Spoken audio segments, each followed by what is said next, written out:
All right, everyone. It's that time again. I gotta admit, I was actually so engrossed in something that I was working on that I almost missed the start time. I really did. I looked up. I was like, holy hell. I had to get my bottle of champagne. I had to get Victor to open the bottle because the cork was being I needed a man's help today. I know it's not, kosher to, say that you need men to do men things or whatever, but I did, in fact, need my husband's help today to open the bottle of champagne.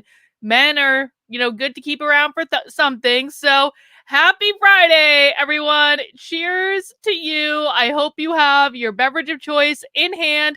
If you have a beverage of your own today, go ahead and chat in. Let us know what you're drinking, whether that be coffee, tea, water, something a little bit stronger. It's 3:00 here. It's Friday, so that's close enough to happy hour for me. Cheers to all of you. Thank you for joining me for what is sure to be another rousing reaction to a woke webinar today. Cheers. And I'm going to tell you what, guys. I really don't watch these webinars before I react to them because I actually want it to be a reaction video, but I did skim through it to find a thumbnail picture. This webinar is going to be a doozy. I didn't even realize how bad it was going to be until I was creating the thumbnail today, and I was like, oh my ever loving God. Oh my God. And we've already got a big super chat to start things off. Von Cobra. Thank you. Thank you. Here you go, Carlin. We're going to need something for shots. Thank you, my friend. I really appreciate that. All the super chats you guys send in, they do help support the work that I'm doing. They free up my time so I can focus on watching woke trainings and finding woke trainings and understanding woke trainings and hopefully creating a website to house all of my woke trainings, which was actually the project that I was working on earlier today. What I'm working on, and this is a project that I really hope is going to launch in the next week or so. That is my hope. But let me share something. No, not that. I just stopped my camera. We didn't want that. Technical difficulties.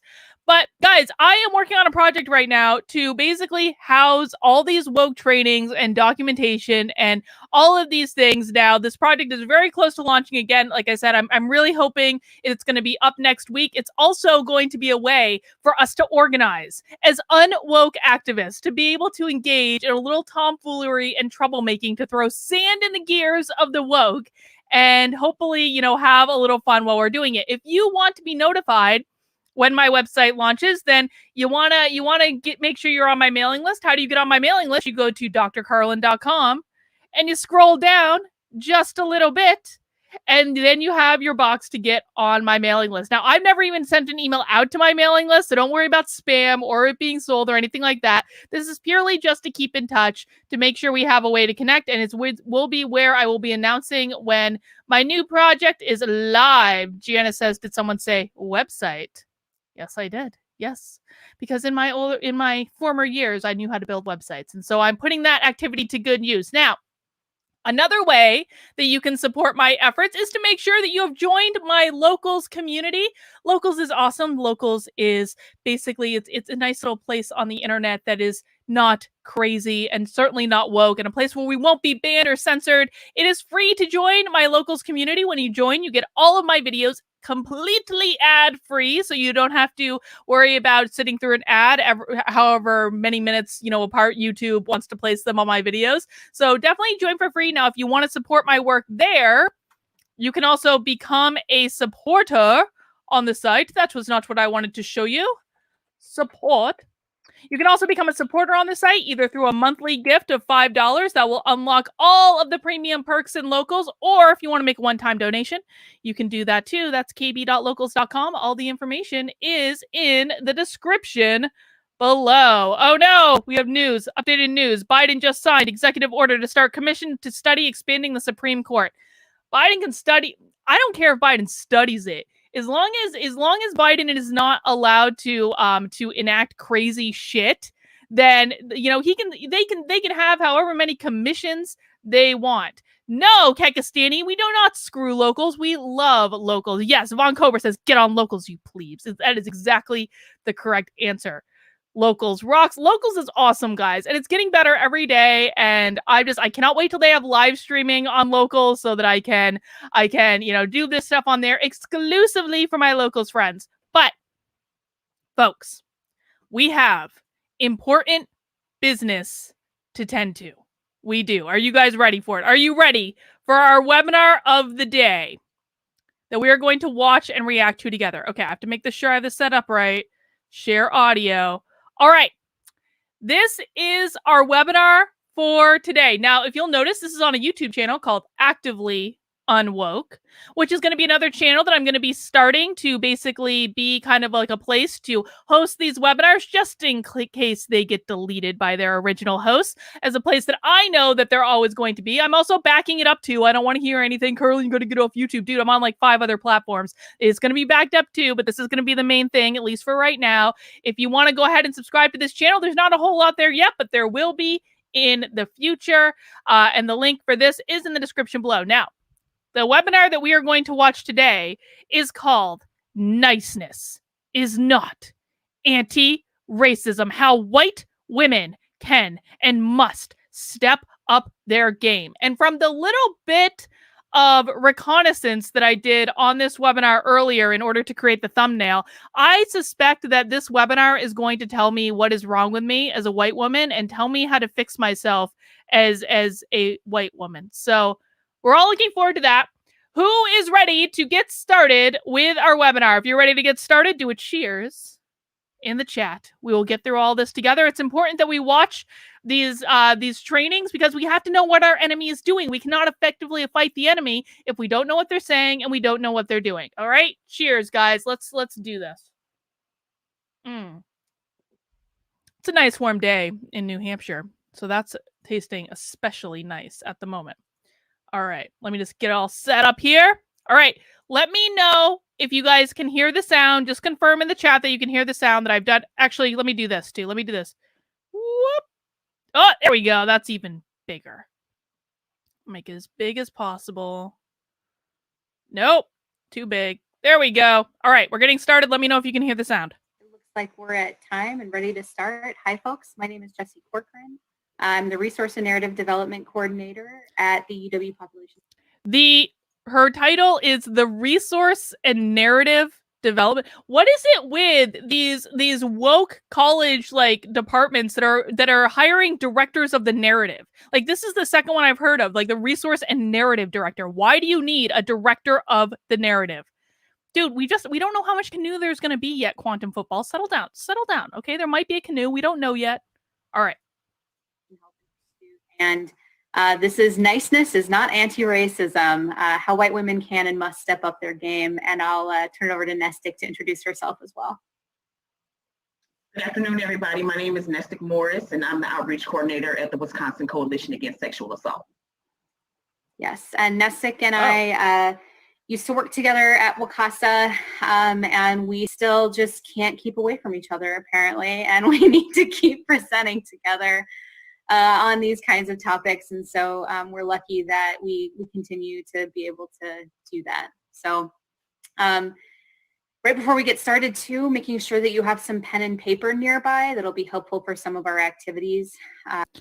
There will be activities. If you guys want to get a pen and paper and do some self-reflection. I just also wanted to note that this is actually one of like a whole series of webinars that the University of Wisconsin at Madison have up on their YouTube channel. So this is not the only webinar that they're doing by a long shot. University of Wisconsin is spending an awful lot of money on these diversity webinars for whatever good they might do. Godard Bazar says Director of Narrative or Ministers of Truth. Is there a difference?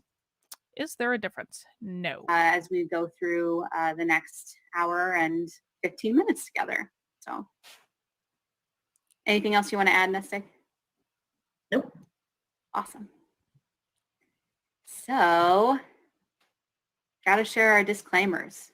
Oh, disclaimers. So first of all, just want to point out that our session today is really meant to be an opportunity for white women to dig deeper into some of their failings, their mistakes, their perpetrated harms. Okay, white women. Where are my white women at in the chat? Are you ready? to dig into your failings and your mistakes and your perpetrated harms as white women? Doesn't this already seem like an enticing activity to go through? But no white women were hurt during this session. We don't know that yet, dude. We don't know that. Is everyone ready to go through their inherent failings as white women? Maybe the men in the chat can identify as white women for the purpose of watching this webinar. Okay, let's do it. And so again, like I've mentioned, we're going to have some journaling time built into the presentation today. We won't ask you to share what you journal about, but I just want to say, you know, as with everything, you're going to get out of this what you put into it. So your participation in the activities is key for what you will take away from today. The other thing I want to point out is that as we dig into our failure. So I don't know if you guys can read the slide, but the first bullet point says, this is an opportunity for white women to dig deeper into their failings, mistakes, and perpetrated harms. You will get out of this what you put into it. The second bullet she has says, you may have tough feelings. Let yourself feel the feelings. Godar Bazaar says, I'm playing Elizabeth Warren. I'm native now. Well, that's convenient, Godar Bazaar, because that means you won't have to deal with any of your inherent failings. And our mistakes, that kind of growth is difficult, and we may have tough feelings. And I want you today to really focus on letting yourself feel those things. It's really common, I think, the second we have this feeling like, oh my God, I messed up, or have some sort of feelings of guilt or shame about something, our first instinct is, oh my God, how do I make this feeling go away? Right? Like, what do I do to not feel this bad, negative thing that I'm feeling right now? And oftentimes we can rush into either being defensive, right? Defending ourselves, or we rush into an action like, oh, well, I'll go donate some money, or I'll buy a Black Lives Matter sign, or I will, All right, guys, I have a question. Naruto says, unless it's on my end, your stream quality has been bad for the last couple of minutes. Everything looks okay on my end, but let me know if this is something that you guys are seeing. Because everything looks okay on my end. And I can't fix what I don't know. I need to feel my feelings about possibly having technical difficulties and manage it. Okay. Et cetera, et cetera. And all of that, I believe, is really to make us push the feeling away rather than thank you guys with the feeling, right? Invite it in, talk with it a little bit, have a conversation, name it, figure out where it came from. What is that about? Because I really believe, and we really believe, that you have to be able to process that in order to actually make your next anti-racist actions much more productive and meaningful. So again, just saying, might have tough feelings, that's maybe a good thing, right? Let's sit with those today. All right, we're sitting with our feelings. Nestic, I'll turn it over to you. We are asking for you to put your defenses down, open up your heart, be willing to check yourself and your privilege.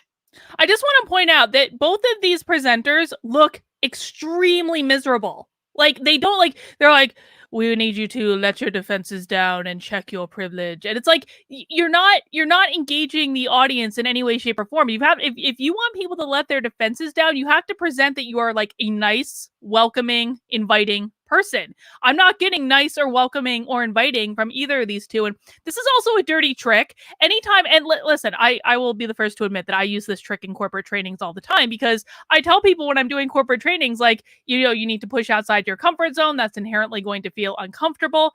But I'm not trying to get them to hate themselves in the process. It is true that when you do something for the first time or the second time or the third time, it might feel a little uncomfortable because it's new to you. But these people use it. They have nefarious intentions, and like, never, always trust your instincts when it comes to listening to people like this, because like, if they are like, we need you to let your guard down and be prepared to be called out, and they talk like robots and they're just like sad human beings, do not let your defenses down for people like this. Do not let this energy in, because it is toxic. August Brown says, this is what they tell us at the beginning of English class. Why are they telling you to be uncomfortable in English class? Okay. We're ready to be uncomfortable. We Okay. are also firm believers in you don't know what you don't know, but we are also going to hold you accountable as well. You don't know what you don't know, but you're going to be accountable for what you don't know. So those third and those fourth points gives you the opportunity to get up and go if that's what you want to do.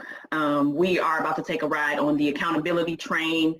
Jesse and I are not afraid to have the conversation, the race conversation, particularly when we're talking about white women.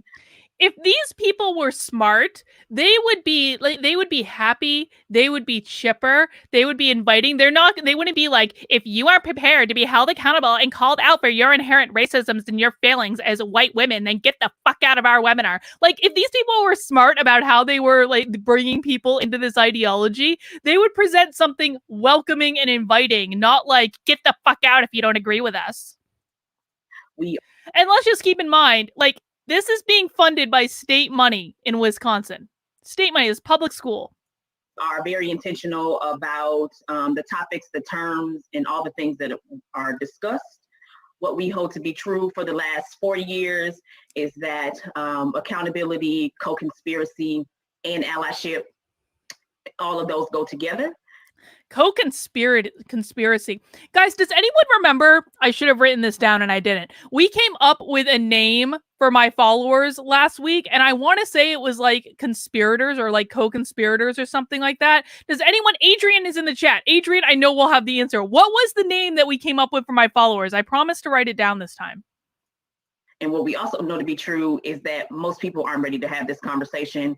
If we were in person, I would tell you that you are not chained to your doors. You're not chained to your seat. So please feel free to get up and leave if that's what you want to do.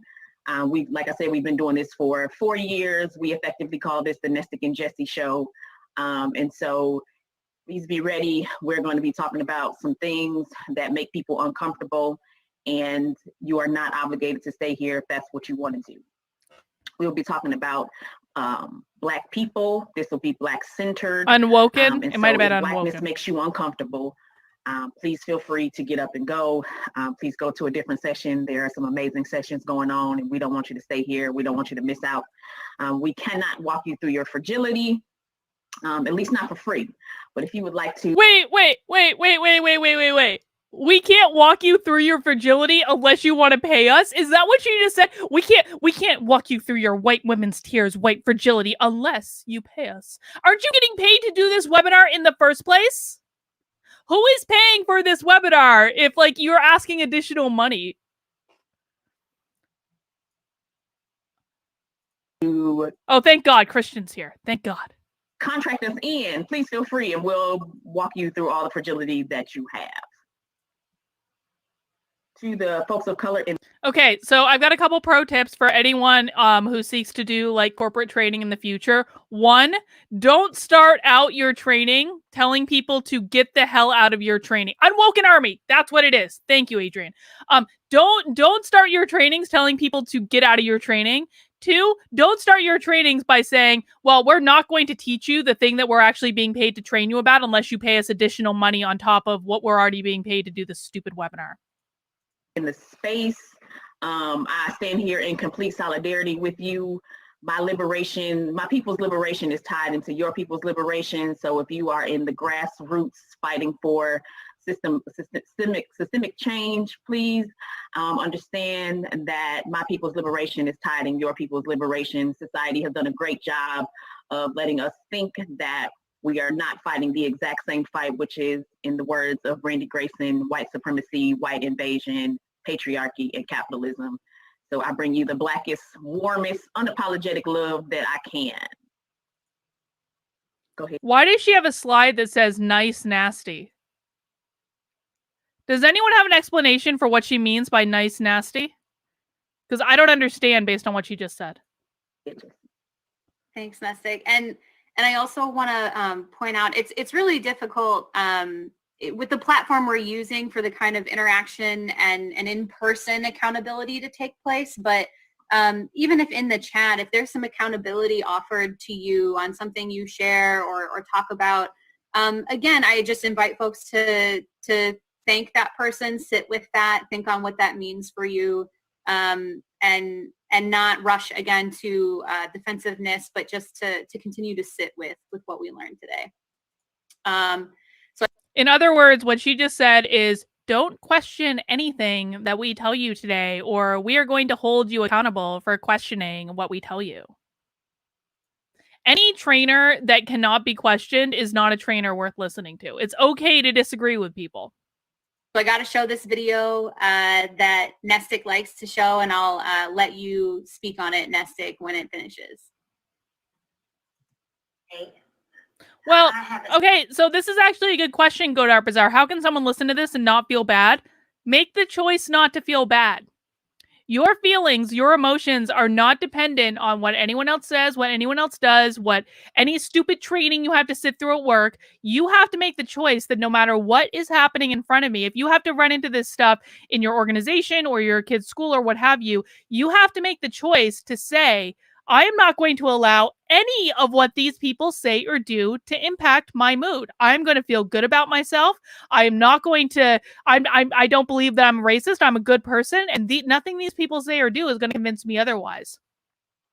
Kelly O'Daniel says, I often wonder if the women putting on videos like this are just trying to cover up their own insecurities, like focusing on others and calling out others is easier than looking inside themselves. Kelly, this is exactly correct. This is exactly what's going on. I mean, you just uncovered, this is the basis of projection, right? Projection is when we feel something internally that we are not ready to deal with, and it's much easier to believe that everyone experiences that in the same way. So we project those emotions onto other people. And then, and particularly this is true of like the anti-racist crowd, they get angry at other people and try to hold them accountable for those feelings when in fact, they haven't dealt with what's going on inside of them. And that's why they're projecting their junk onto other people. But just know, and this is a rule that's not only true when you're dealing with the woke stuff, but everything. Not a single person can make you feel something without your consent. No one can make you feel bad about yourself without your consent. No one can make you feel guilty without your consent. No one can make you feel shame without your consent. You have to take responsibility too. And that's why I can sit through and watch these trainings, because I've been practicing this like a long time. Okay? Like, I know nothing these people say or do has any impact on me, but everyone's going to develop that skill. It's a skill. It's like riding a bike. Sense of what the problem is. I am not prejudiced. I get substantial donations to help inner city programs. Now, I have countless Black people in my employ, both at the farm, in my kitchens. Now, I think it's a crime the way people take things. Are they watching a clip from like Orange is the New Black? Hang on. I'm not getting a copyright strike for these people. I don't care what this clip says. Blah, blah, blah. It's a really long clip. You don't play clips this long in trainings, dude. What were they thinking? Okay. No. If we were in person, okay, we would have a little bit of time to unpack that and ask folks what were they thinking. Sorry, guys, we're not watching that clip. What were they feeling in the session after seeing this? But for me, this is quintessential Madison. This is quintessential white women. Mike has just hit the nail on the head. Hang on. Mike says, are they using fiction as evidence? They are. They're using... I got yelled at the other day on Twitter for having Scarlett O'Hara in my Twitter header image. And they were like, you are aligning with a slave owner. And I was like, Scarlett O'Hara is a fictional character. Jenny's getting inky with it, says, have you ever heard of Center for Biblical Unity? They understand the evils of CRT and give examples of how to fight it. It's another resource in our toolkit. I have not heard of them, but I will check them out. Thank you. Well-intending white women who believe that as long as I'm nice, I can still be racist. If you took a look in the chat yesterday, it was some peak whiteness going on, peak well-intending white women. I'm like, how privileged do you have to be to tell the woman who wrote the book on white fragility what she is saying is wrong? And so I just like to have this video to point out that. So I am surmising that they had a preview. No, actually, I know that they did this. They had Robin DiAngelo. There's a story about this. They had Robin DiAngelo do a recorded keynote for them, for which they paid her like $12,500. I could be getting that number wrong, but I don't think I'm far off. They paid Robin DiAngelo $12,500 for a recorded keynote. And then this trainer is complaining that people were saying that Robin DiAngelo was wrong in the chat. Well, I mean, what the hell, man? Being nice, nasty should not be a part of your anti-racism work. Yes, but the woman who wrote the book is white. But she does the work, so they don't care. Yeah, and there's a really long history of white women failing women of color as allies, right? And this, I know folks have seen this probably many times before, but this is the breakdown of how folks voted in the 2016 presidential election. And we can also talk about white men, but maybe that's for another day. Today, we're just focusing on white women. I do encourage any white men in the session to go get your people as well. But today, I'm a white woman, and I'm trying to talk to my people. And, you know, is she about to complain that people voted for Donald Trump as proof of their inherent racism? I think she is. You know, seeing this is a really clear example of how white women are choosing their whiteness, right? Their proximity to power over, you know, what might be best for the country as a whole. What the hell? People are allowed to vote for whoever they want to vote for, dude. That's how our country works. Brian says toxic femininity. Can you say grifting? Talk about low self-esteem and negative self-image. Notice systemic is now structural. Mount the like button. Yes, people, mount that like button. Because we don't smash the like button on my channel. We mount the like button on my channel. So I can barely even see this graph on my screen, but what it seems to be saying is white women voted for Donald Trump in 2016, and therefore they are all racist, and they failed black women with their vote. And then we also get, you know, women who react to this information, right? And white women getting called out for overwhelmingly voting for Trump.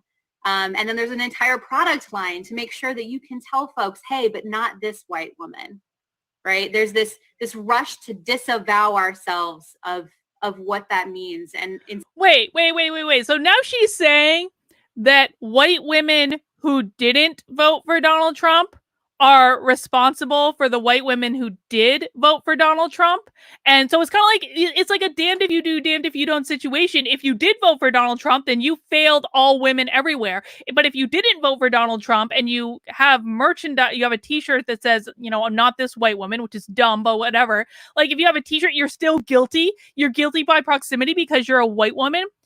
Mounting, smashing, no foreplay for the like button. No, the like button. We don't mess around on this channel. Come on. Instead of really wrestling with our role. You are failing all black women if you don't mount my like button right now. You are a horrible ally. And white supremacy. Nesty, did you want to speak on this too before we? Okay. So I want to posit for you all today that we are all Amy Cooper. Amy Cooper is the woman who famous.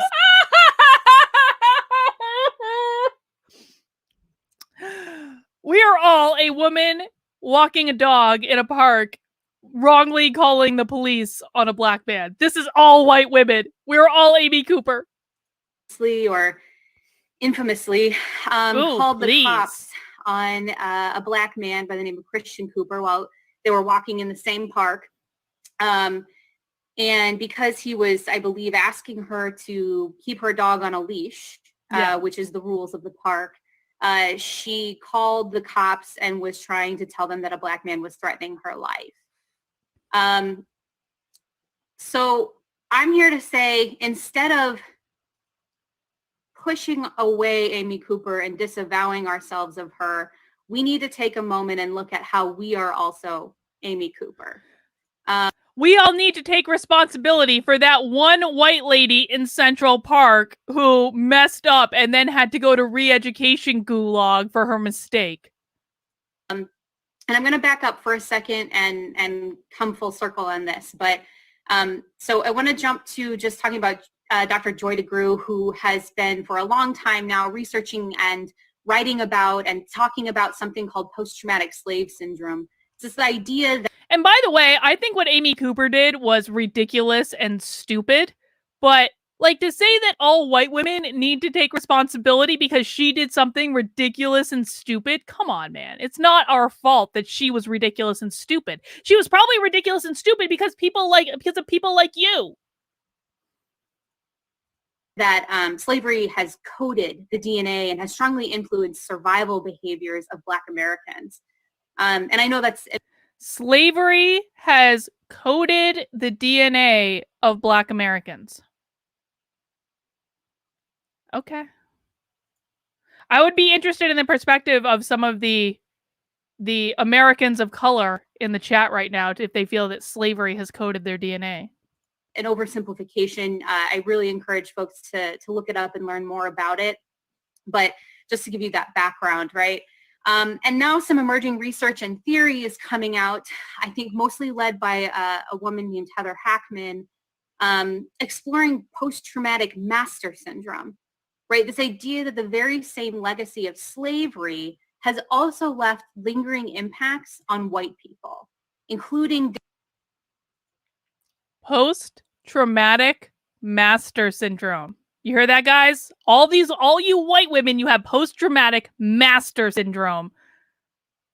You aren't free of the evils of slavery either. Dissociation from racial trauma and feelings of superiority in white people, right? It shows up in how we carry ourselves, our mannerisms, how we treat other people, how we think of ourselves. And no matter... So post-traumatic master syndrome means that you have self-esteem. Is that what I'm hearing? You have positive self-esteem and positive self-image, and that's a result of slavery? If you're what? No matter how liberal we vote or think we might be, our ancestry still lies deep within our bones, coming out in ways that we... Dude, my ancestors were from France. They didn't own slaves. They came here and founded Quebec. Slavery does not live in my bones. You may not even expect. So again, I'm proposing that maybe it's time we stopped rushing to condemn the Amy... Do these people really believe that all white people ever owned slaves? Like, do they really believe that all white, and not even ever, but like, do they believe that all white people in America back in the day owned slaves? Do they not understand there were many different populations in this country and that the slave owners were actually like a very, very, very tiny percent of the overall population? Amy Coopers of the world and realize that we as white women are also Amy Cooper. No. And you might be thinking to yourself, well, Jesse, I never would have done that. That was awful. I can't believe she did that. I would never do that personally in that scenario, in that situation. Right. And I hear you, and I'm even willing to believe you. But I also want to point out that it seems like Amy Cooper also didn't think she would have done that, right? She admits... Okay, show of hands. Show of hands. How many white women in the chat ever wrongfully called the cops on a person of color? We'll even keep it general, not even just a black man. A person of color. How many of you have ever wrongfully called the cops on a person of color? I know I haven't. While we're waiting for those answers, August Brown says only 25% own slaves. And thank you, King Optune. Thank you for being you. I appreciate you as well, King. Yeah, no. We have never wrongfully called the cops on a person of color. To being have any of you ever even thought about wrongfully calling the cops on a person of color? Has it even been like, this is something that would never even occur to me. I would even go so far as to say that I wouldn't even wrongfully call the cops on a white man.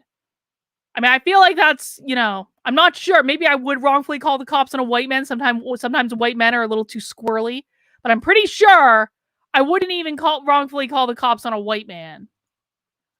Ashamed of her behavior after the fact, but she may only be aware of her behavior because Christian Cooper and the world forced a mirror on her that day, right? we have to remember that Amy Cooper was also a liberal. She had a history of donating to liberal political candidates. Yes, because liberals tend to actually be pretty damn racist. Or we shouldn't even say liberals. I'm not going to give liberals a bad name because I refuse to stop saying I'm a liberal. Liberal means liberty. Like, that's where I've always been. But, like, I just did a story yesterday on my channel about one of the crazy women that did that webinar that I looked at on Thursday or on Wednesday. She made a racist attack against an Arab American, and guess what? She's a progressive. Progressives are almost always universally, they're the first ones to throw racial slurs at people they disagree with. And yet, right? So I want to say, let's stop putting distance between ourselves and Amy Cooper and start identifying with her. No. Say, she is my people. I am her. Well, she is me. I mean, that there is truth to that. Like, I will say, like, I feel actually really badly for, like, I mean, this is obviously a woman that's in pain. This is obviously a woman, like, Amy Cooper is someone that obviously has deep-seated issues that she needs to work through. And God knows, I hope she gets some therapy. I hope that she gets herself to a mental place where she never wrongfully calls the cops on someone again. But that doesn't mean that every person would do the same thing. What is going on deep down inside that caused her to act that way? And in what ways am I doing the exact same thing? Or have I done the exact same thing in other scenarios, right? Why would you assume that you have the same life experiences as someone just because you share the same race and gender? You live in Wisconsin. You do not have the same life experience of someone of a white lady who lives in New York City. You don't have the same life experience. It is not an apt parallel. Right? How am I rooting out my deeply held racism and superiority that hides in the shadows inside of me? How am I holding up a mirror to myself today and acknowledging my ugly?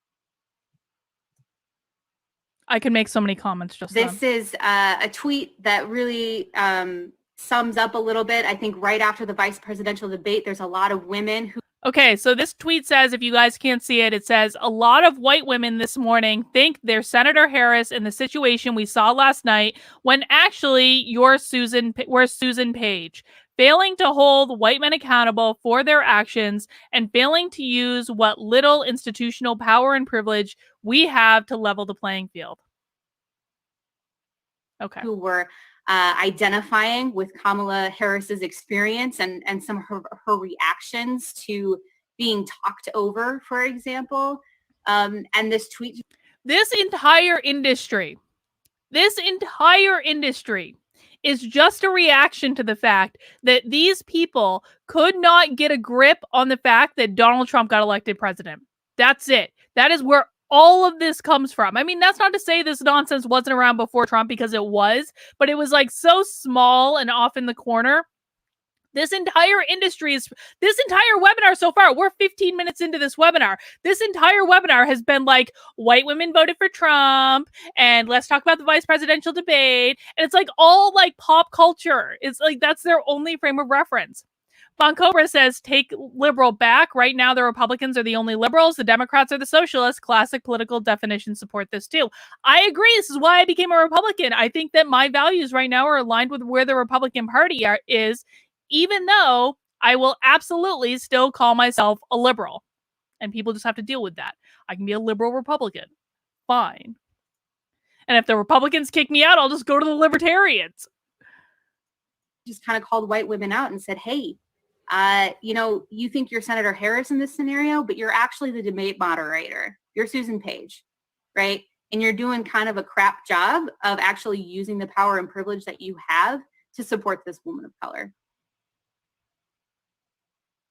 Wait, did she just say the job of the debate moderator was to support the women of color? Because that's actually literally not the job of a debate moderator. The job of a moderator of a debate is to ask questions and facilitate a debate. It is not to support one of the candidates in that debate because they happen to be a woman of color. That is literally not the job.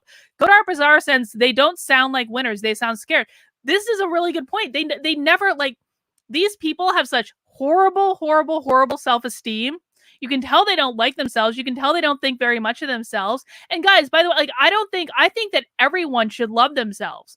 Like, every single person, like, you're awesome just the way you are. You don't need validation from someone else to love yourself. Everyone should give themselves the gift of feeling really good about who they are and what they have to contribute to the world. But these people don't do that. They hold it back. They don't allow themselves to feel good.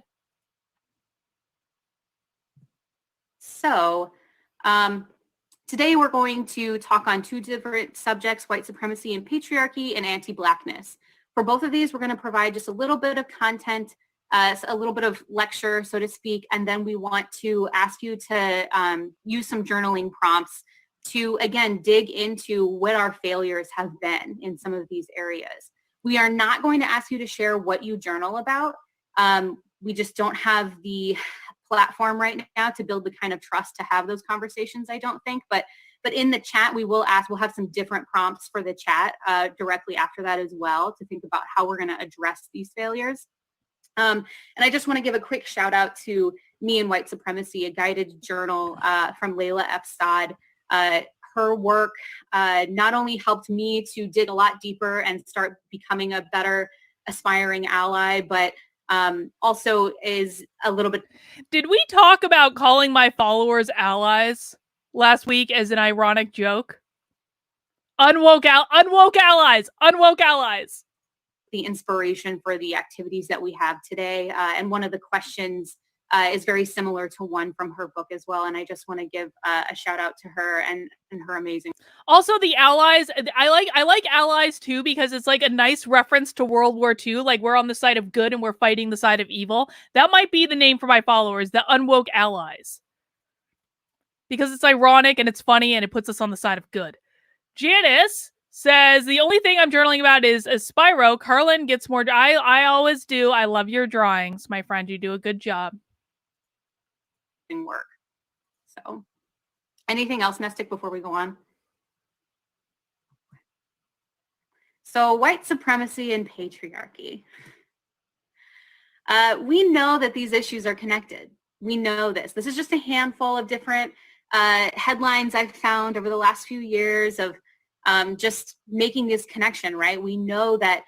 I mean, Adrian says, is the woman speaking being racist in CRT framework because she's doing all the talking? I was actually just thinking the same thing, Adrian. I feel like this white woman presenting is being very racist because she's doing all the talking and the black woman is not talking. Why isn't the black woman taking the stage more? Why won't this white woman just let the black woman talk? Where there is misogyny and sexism, there is also white supremacy and white supremacy and racism. We know that although oppression is very complex and the way it is interconnected can be kind of confusing at times, and we're looking at ways that we suss that out. There's a clear connection, right, between these two things. Where there is racism, there is sexism, and vice versa.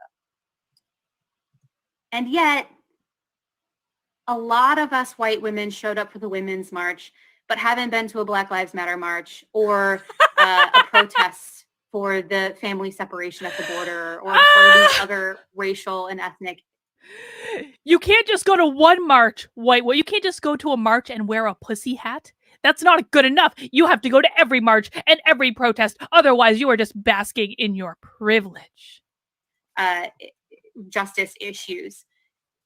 And so if these things are so connected, why aren't we doing a better job of taking anti-racist action alongside anti-sexist action? Here's the question I have. How does she work for a college and is presenting a diversity forum at a college, and she has not yet presented one verifiable fact to back up any of her claims? Did she talk about how many white women have gone to marches? No, she has no statistics. She's just like, well, here's a picture of the Women's March and here's a Black Lives Matter march. And I don't see any white women in this one picture that I put on the screen. So that means there were no white women at the Black Lives Matter march. How dare you not attend the Black Lives Matter march?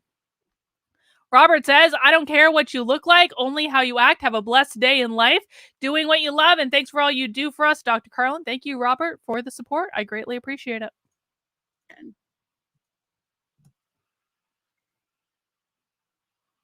Around the women's march that occurred right after Trump was inaugurated. Is she about to say the Women's March was a bad thing because it was feminism as a weapon? As president. Oh my god, look at, guys, okay, we're gonna rewind here. Look at her face when she's like, when Trump was inaugurated as president. Let's just rewind just a hair. Just a hair.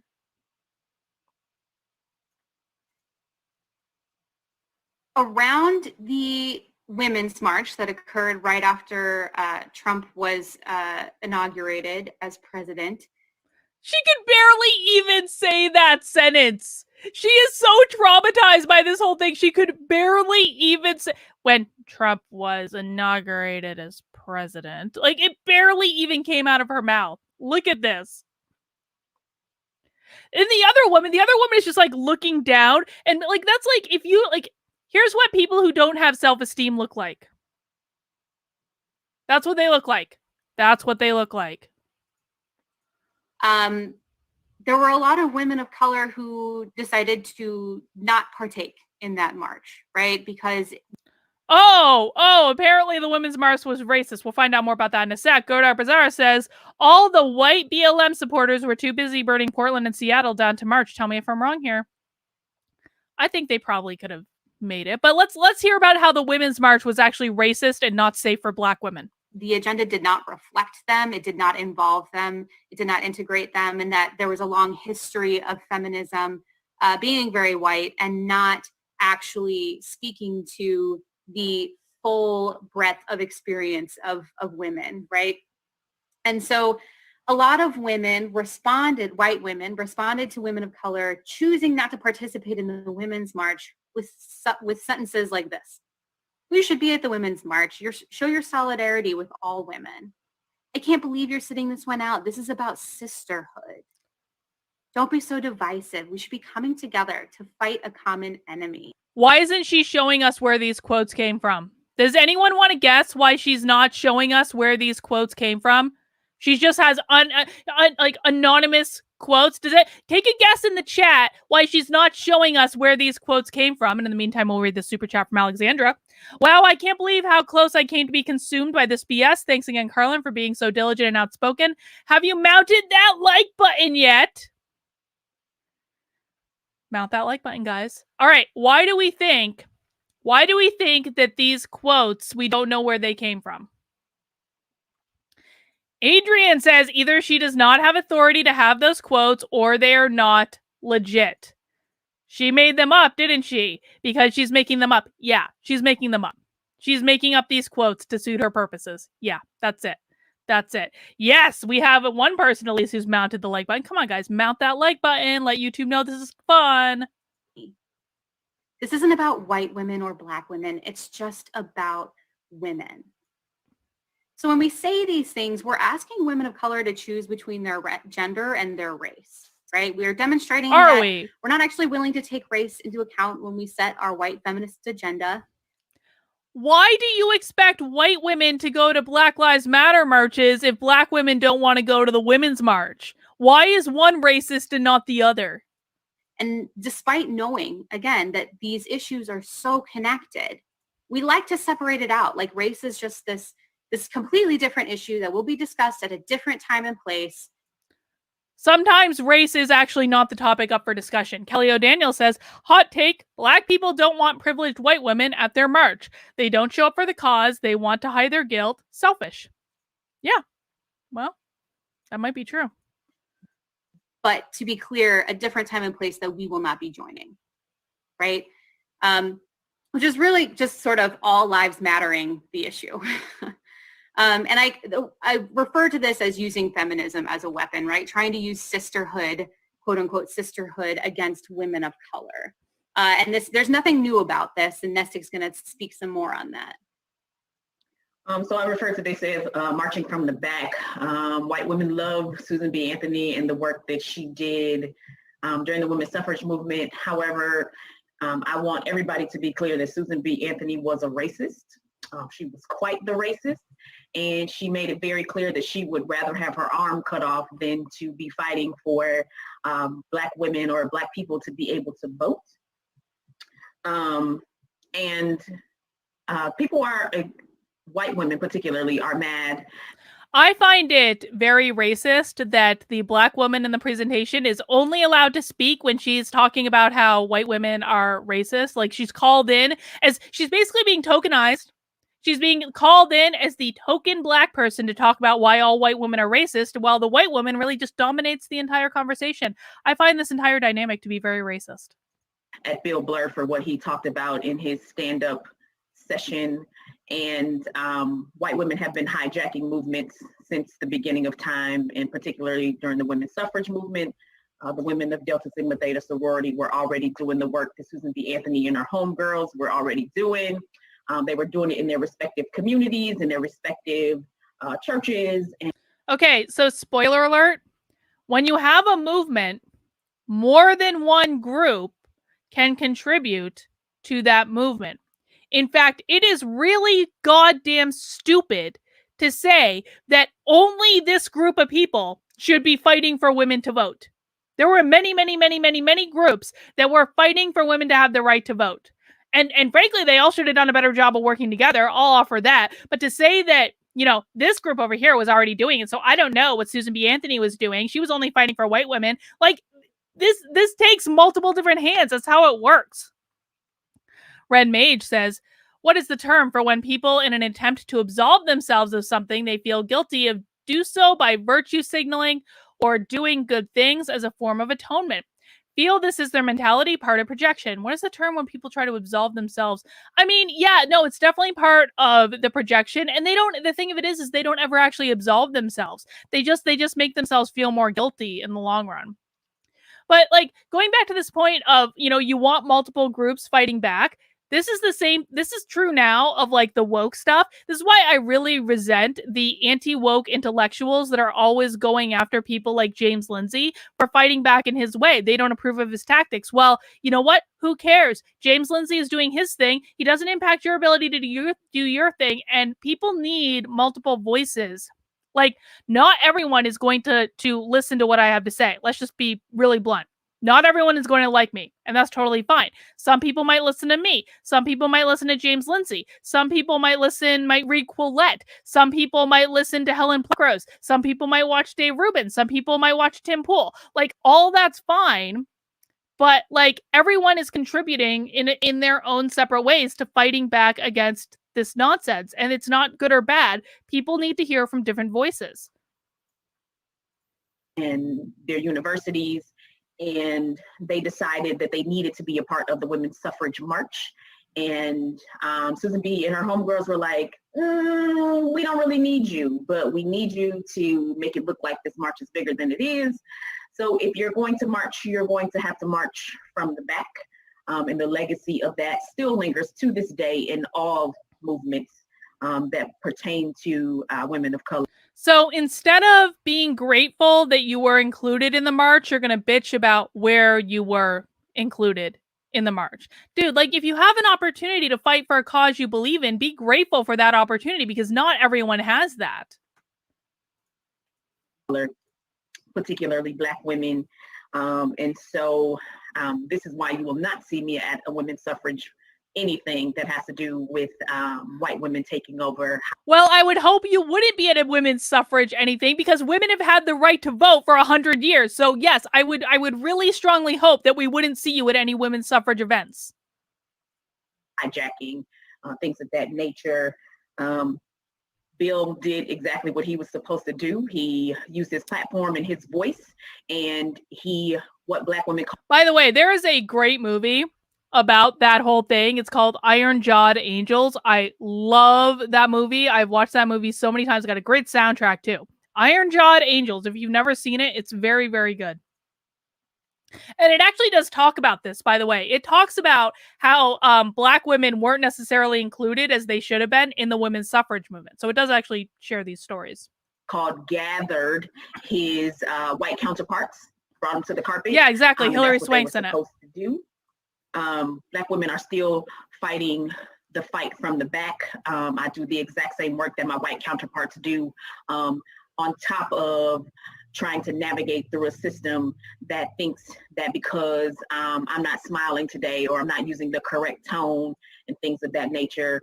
Dr. Kimberly Crenshaw talks about intersectionality theory, and intersectionality, drink. Well, I mean, she's complaining that people don't like her tone. And listen, I get it, man. Like, I'm not necessarily the most like warm and fuzzy person in the world, but the reality is that when you're fighting for a cause you believe in, you put your personal shit on the back burner. You just do. If I'm presenting to a group of people, as I've done before, I have the videos on this channel. If I'm presenting like I did for the HB 544 stuff, you don't like, I didn't show up and be, I wasn't a bitch in those presentations. I wasn't uppity in those presentations. I wasn't complaining all the time in those presentations. I put my smile on. I went through my points. I answered the questions. I was nice. I tried to be, open and fun, because that's how people receive information better. If you really want to get your point across, if your mission is important, you put on the smile. You put on your big girl pants first, and then you put on your smile, and you're nice, and you're welcoming and inviting, because that's how people receive information. Kelly O'Daniel says, I'm very tired of people acting like women haven't made incredible achievements. Quit living in the past. I completely agree with you. I think, one of the answers, anytime I was asked, like, how as a woman do you deal with, working with executives? I was like, stop worrying about the fact that you're a woman. Stop worrying about it, because if what you're concerned about is I'm a woman and they're going to see me as less than, and they're not going to listen to me because I'm a woman, that's going to impact how you work with them. Just go in there knowing that you deserve to be there and stop worrying about the gender bullshit. We know once academia grabs a hold of something, it is a thing. However, this has not been, this isn't anything new, right? But she coined the term to talk about the different power structures interacting in the lives of Black women. So when we talked about the women of Delta Sigma Theta already doing the work, they had to ask if it was okay for them to march. And they had to ask the Black men in their lives, but they also had to ask the white women. And that's that intersection of those different power structures interacting in the lives of Black women. Or they just could have put on their own march. Or they just could have walked into the march. Like, there are many other options here.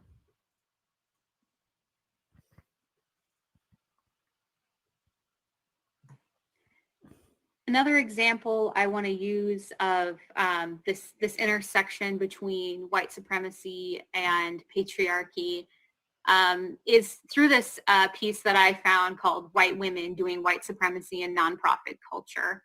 I would argue I'm Googling that this is not right only now. in nonprofit culture, but it's just one example, right? I think that this shows up in pretty much any workplace and probably a range of spaces. But three of the different things that they talked about in this article. One is a disavowal of power, right? White women, we have this complicated relationship between being oppressed and being privileged, right?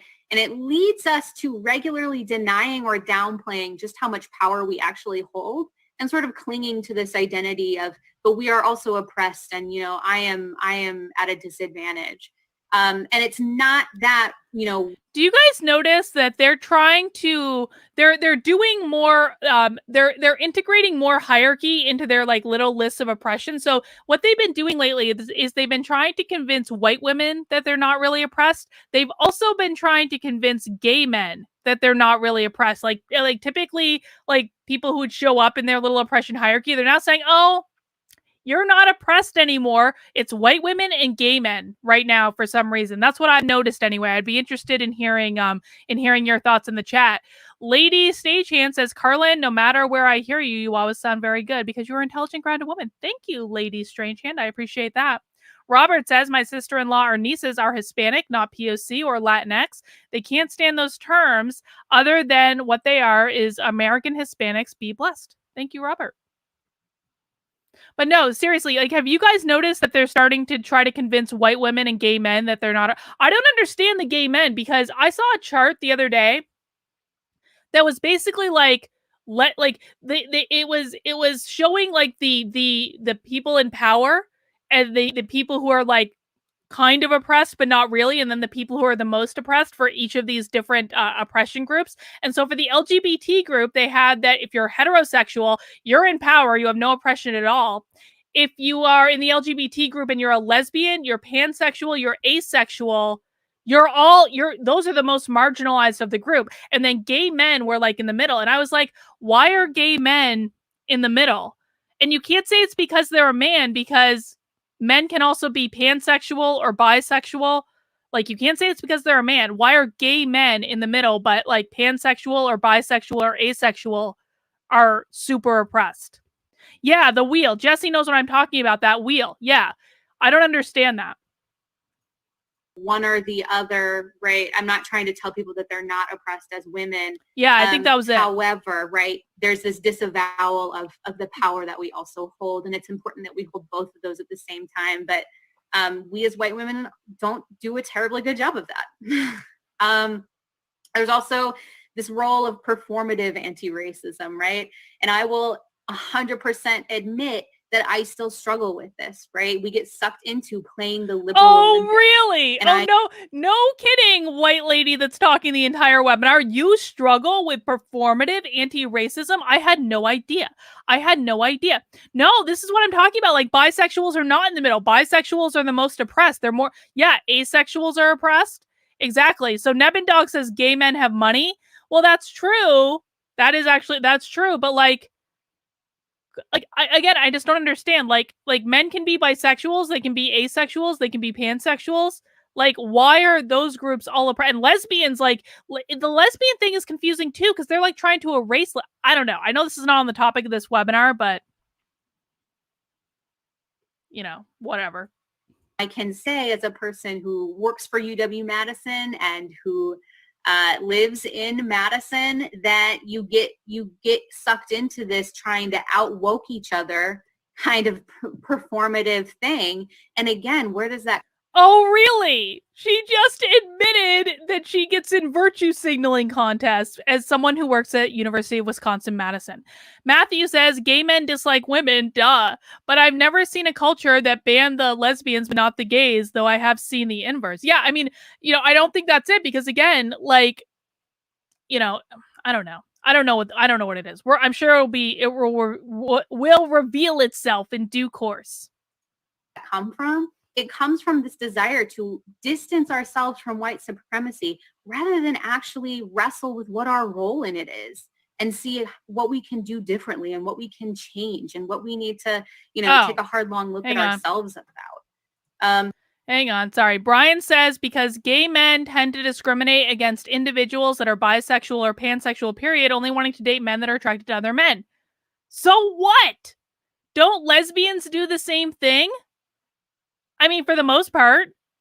Like, why are lesbians extra oppressed and gay men are not? Like, lesbians do the same thing. Plus, niceness above all else, right? And I'm actually going to read a quote from this piece that really helped solidify this for me and just hit home for me. So I'm going to read a direct quote. But they wrote that patriarchy seeds a deep fear of conflict in women, which is a tried and true strategy for keeping women in line. Patriarchy seeds a deep fear of conflict. That is patently untrue. That is patently untrue. And I know this because this is okay. So I use the DISC work style test with my organizational clients. And so there's a measure on the DISC assessment that measures basically how open you are to conflict. Roughly about 50% of the population is totally turned off by conflict. They want to jump under the table and hide. 50% of the population is totally they get revved up by conflict. It fires all the pleasure centers in their brain. And that's true of men and that's true of women. So what she just said is total bullshit. Courtney, it's good to see you. Thank you for the support, my dear. This fear of conflict is then reflected in white women's communication patterns. Wrong. One insidious way white women prioritize niceness is by neutralizing discomfort. What are you talking about? Feedback is yes. As a white woman, I am very prone to neutralizing discomfort. You guys know how prone I am to neutralizing discomfort. I never call people out on their bullshit at all. White women often turn the conversation towards looking on the bright side. Yeah. Pointing out true. white supremacy is dismissed as being negative, right? This has the effect of shaming folks and dismissing essential information about impact. So I think this is also compounded by Midwest communication habits, right?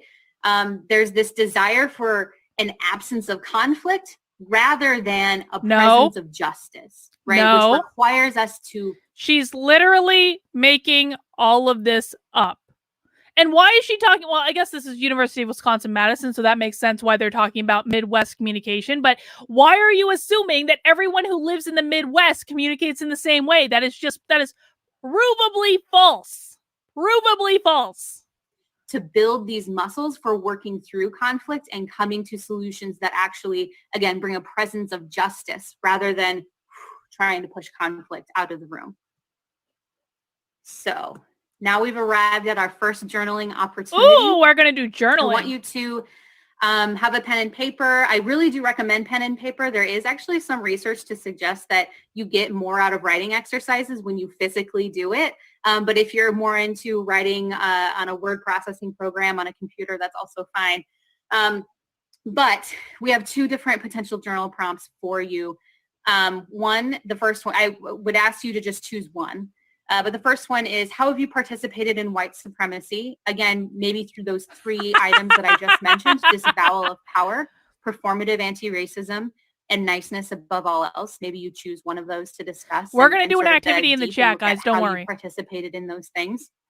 And then once you do that, look at what has likely been the harm of your words or actions. Okay.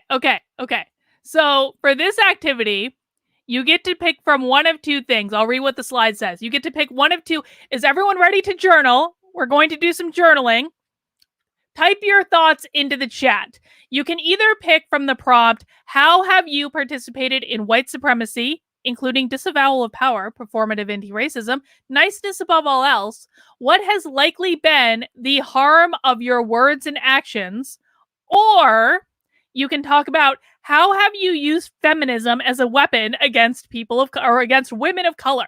What has likely been the harm of your words, actions? Now, does anyone see a problem with this exercise?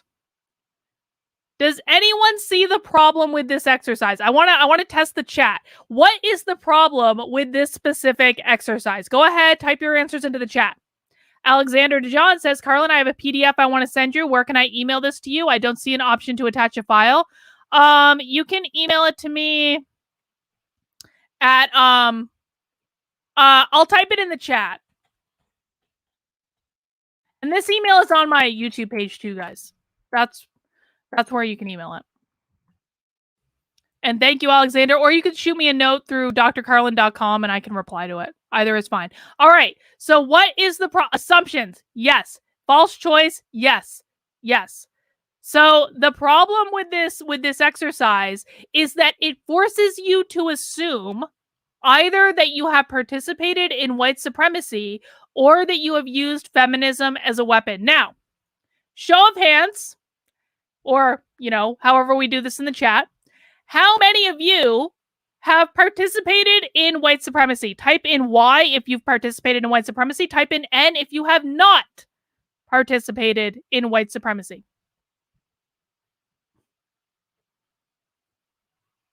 Yeah, Grandma Nay says, I can't answer either. That's exactly the point. If you haven't done either of those things, you can't do a journal entry. Yeah, no. Nope.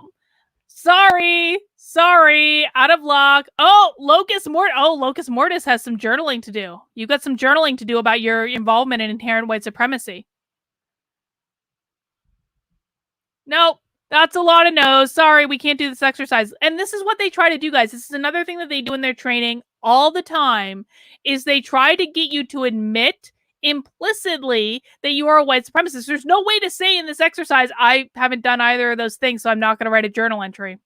But you can. You can just say it. You can just say you haven't done it. All right. Let's fast forward. They're going to give time to journal. There's going to be a song playing. Still a song playing.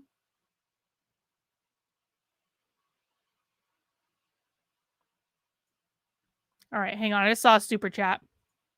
Von Cobra says, I harm the SJWs all by dehydration because I trigger them and bathe exclusively in leftist tears. All right. Journal activity. Fast forward. We are not listening to the song. I am not getting a copyright strike. This is a long journal entry. Jesus Christ. Oh, she's back. Okay.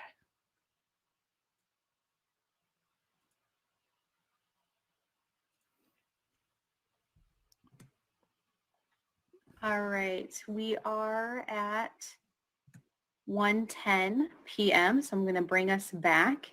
Thank you all for spending some time reflecting on some ways that we've participated in white supremacy. For the chat, what I would like to do is ask folks to share what are some steps you'd like to take to address your participation in white supremacy with the goal of ending our participation. Oh, you know what movie I want to watch now? I totally want to watch Quills now. Have you guys seen Quills? Quills is a great movie. It's older, but it's so good. Now I want to watch that movie.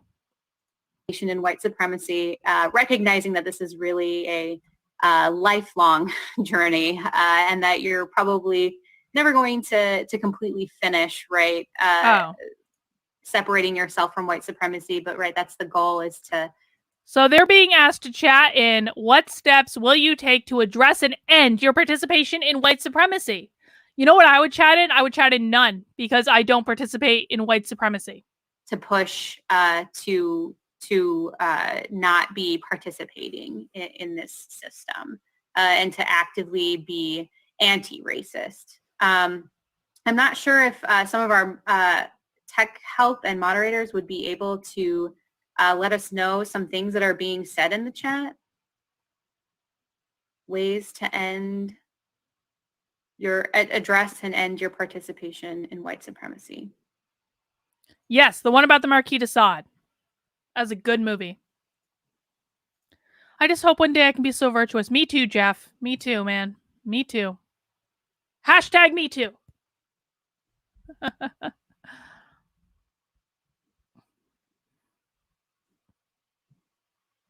Oh, the black woman's back. The space has been decolonized. Gail or Crystal, are you able to share anything that's being said in the chat, since I can't see it? We have decolonized the space. Sure. It's okay. This is Gail. Jesse, I can certainly do that. So there's lots of good conversation in the chat, and we do have quite a few questions. The most recent question that came in is, are power and privilege the same thing? And is it possible to disavow power / feel powerless while still recognizing privilege? Whoa, another big super chat. Thank you, Alberta. I appreciate it. Hey, Carlin, check out Casco Bay High School in Portland, Maine. The students are super interactive and solid school. The school gets it so right, and they do it without woke BS. You will love it. I will absolutely write that down. I live not too far away from Portland. I'm actually surprised to hear that, because Portland has a lot of Antifa. Like, surprisingly, Portland, Maine, not to be confused with Portland, the other Portland, but Portland, Maine actually has like quite a few Antifa. But Casco High School, Portland. All right. I wrote that down. I'm going to look into that. And thank you for the very generous super chat. I appreciate it. Miss Cat says, I have to do a lot of journaling because even though I'm mixed race / white, indigenous / black, my skin is very fair. Yeah, well, you have proximity to whiteness then, Miss Cat. So none of your oppression points count. I'm sorry. You do have to do some journaling. But I appreciate the super chat. And then Matthew says this: the big side, the big side is the only way to satisfy them. Yeah. Yep. So there's a difficulty there, right? So oftentimes when I talk about oppression, I also talk about. Locust Mortis says there are two Portlands. There are two Portlands, but Portland, Maine is awesome. Portland, Maine is awesome for many reasons, not the least of which is they have amazing lobster. The lobster in Maine is ridiculous. Go to our bazaar. They're just admitting they're hateful. That's exactly what they're doing. They're journaling about how hateful they are. Power, because oftentimes we're just thinking about the quote unquote victims, right, of oppression. without recognizing that there's someone on the other end of that, right, who is holding power in that system as well. I don't think power in and of itself as a concept is necessarily a positive or a negative thing. It depends on how you're using it. So in order to, I think, name your privilege and your power, it's not maybe necessarily the same thing, right? Because you can use your power and for good. I'm sorry, I'm not sure if I've answered that question fully, though. I don't know, Nestic, if you have something to add as well. Oh, she's letting the Black woman speak, and the Black woman declines. She declines. Also questions and curiosities around. I'll just read the question. So a group of white female colleagues recently started a monthly discussion group around anti-racism. While well-intended, it seems to me like it's a place for white women to talk about the progress they're making and the great things they're doing. Okay. So the premise of this question is essentially that if white women start an anti-racist group, it's only to pat themselves on the back. These like white women who buy into this ideology, is like they're damned if they do, damned if they don't. They're going to be called the most racist of the racist either way. So I don't even know why they bother trying, because there's nothing that they can do to please these people. I.e. donating, writing letters, attending rallies, etc. in a bubble of whiteness. Wait, so they're doing the work, they're reading the books, they're discussing the books, they're writing letters, they're attending rallies, and it's still not good enough. However, it would be super inappropriate to ask a Black woman to join the group, essentially making her a token rep of Black womanhood. What are ways you would suggest to get involved in groups as a white woman that give Black women the voice they deserve without exploiting them for their experience? And when you understand, I'll leave it there. Sure. One thing that I want to name is that, as a white woman, you could still enter that space and name what's happening, right? As a white woman, you could go to that anti-racist book club and say, just by sheer virtue of you all having this anti-racist book club, you're being racist. And I just want to let you know that because you're a bunch of white ladies that have gathered together to discuss your inherent racism, that's just all the more proof that you are racist. And it's not good enough to do this, not good enough to go to rallies, not good enough to write letters. You just have to sit with your discomfort and admit your racism. Deranged Lunatic says, I'm white and I haven't found my privilege yet. Well, maybe dare to dream. Dare to dream. Perhaps someday you will. Joshua, thank you. This is the definition of double blind. Well, not the proper definition, but I appreciate the sentiment. Able to be with our fellow white women and be able to name hey, I think we're actually kind of dwelling on the things that we're doing well, but I would also like us to really dig deeper and think about what are we still messing up? What do we still need to improve upon? And what I would really like to know from these people is, what is the goal? What does success look like? If a white woman successfully does the anti-racist work, what does that look like? What does that mean? What does she achieve? What are they driving towards? What is the damn goal? Not just continue giving ourselves kudos for how far we've come, because yep, we're doing better than we were yesterday, and that's a good thing. And how do we keep moving forward, right? How do we push ourselves? How do we keep rooting out, the racism and superiority and anti-blackness that is still within us? Because it's still there. No matter how much I donate, how many, Black Lives Matter bumper stickers I have, I still have this superiority, this inherent idea that I'm superior, or this inherent... No matter how much work I do, I will always feel superior to Black women. She just literally said that no matter how much work she does, she will always feel superior to Black women. I have that right, correct? No matter how much work she does, she will always feel superior to Black women. Then why? Why? Thought about, my superiority as a white person or the way that I benefit from white supremacy, I'm continuing to benefit from it. So how am I rooting that out, and how am I ending my participation in those things? And I think as white women, we need to start holding each other accountable to that. Over time, hopefully we build much more diverse relationships throughout our life where we have these much more authentic relationships with people of color where they can hold us accountable and tell us when we're doing something that's messed up, and we can take that information, not get defensive, not turn it back around on them, not, end our relationship with them, but be able to have that authentic conversation. And again, not seek an absence of conflict, but a presence of justice. I do have something to say. Be clear that well-intending white women are just as problematic, if not more problematic, than flat-out racist women.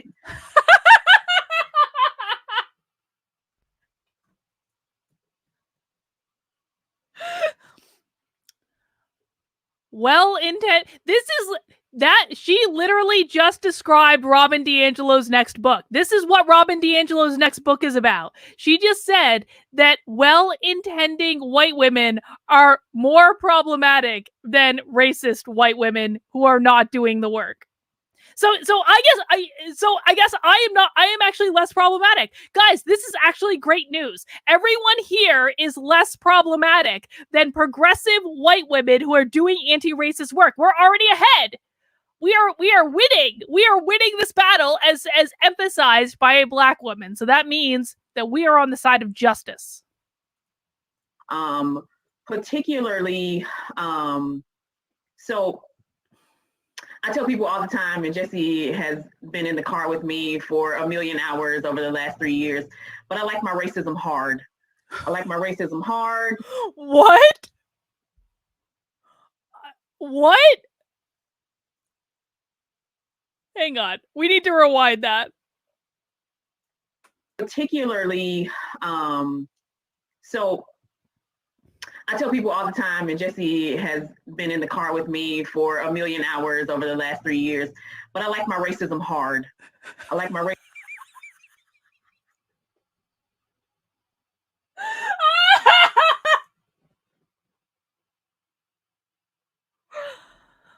Ooh, I like my racism like I like my men.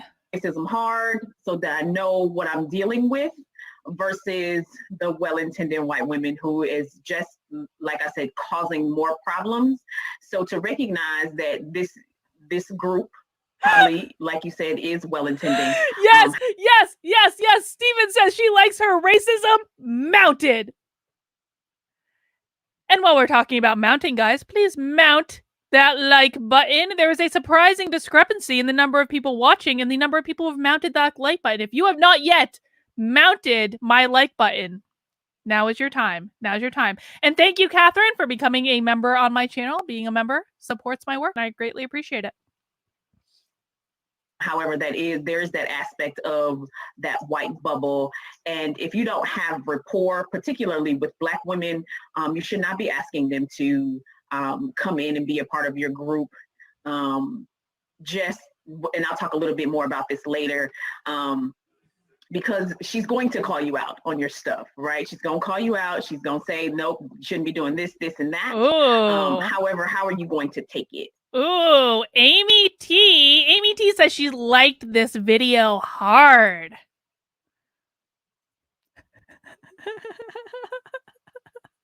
So in many of my evaluation forms, you should see some of the horrible things that white women who are my colleagues or who are supposed to be my colleagues have so many horrible things to say about my tone and my facial expressions and all of these things.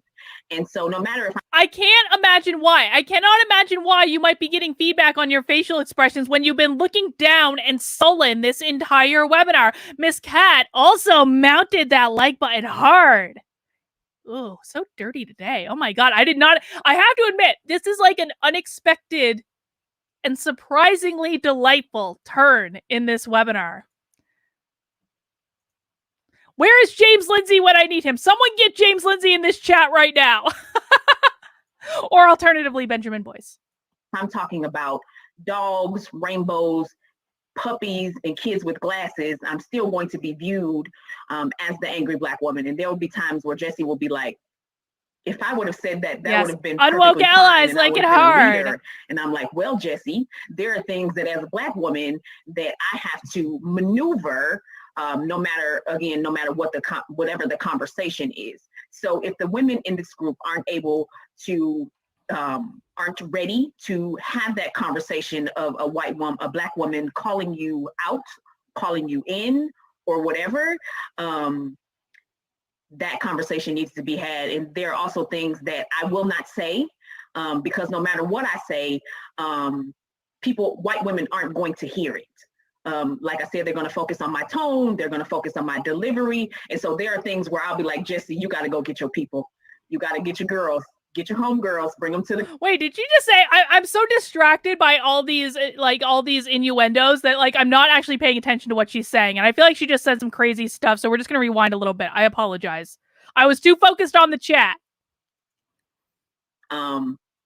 Because she's going to call you out on your stuff, right? She's going to call you out. She's going to say, nope, you shouldn't be doing this, this, and that. However, how are you going to take it? So in many of my evaluation forms, you should see. That is a very good question, guys. How are you going to take it? Do you like it? Do you like it hard? Because that seems to be our theme here today.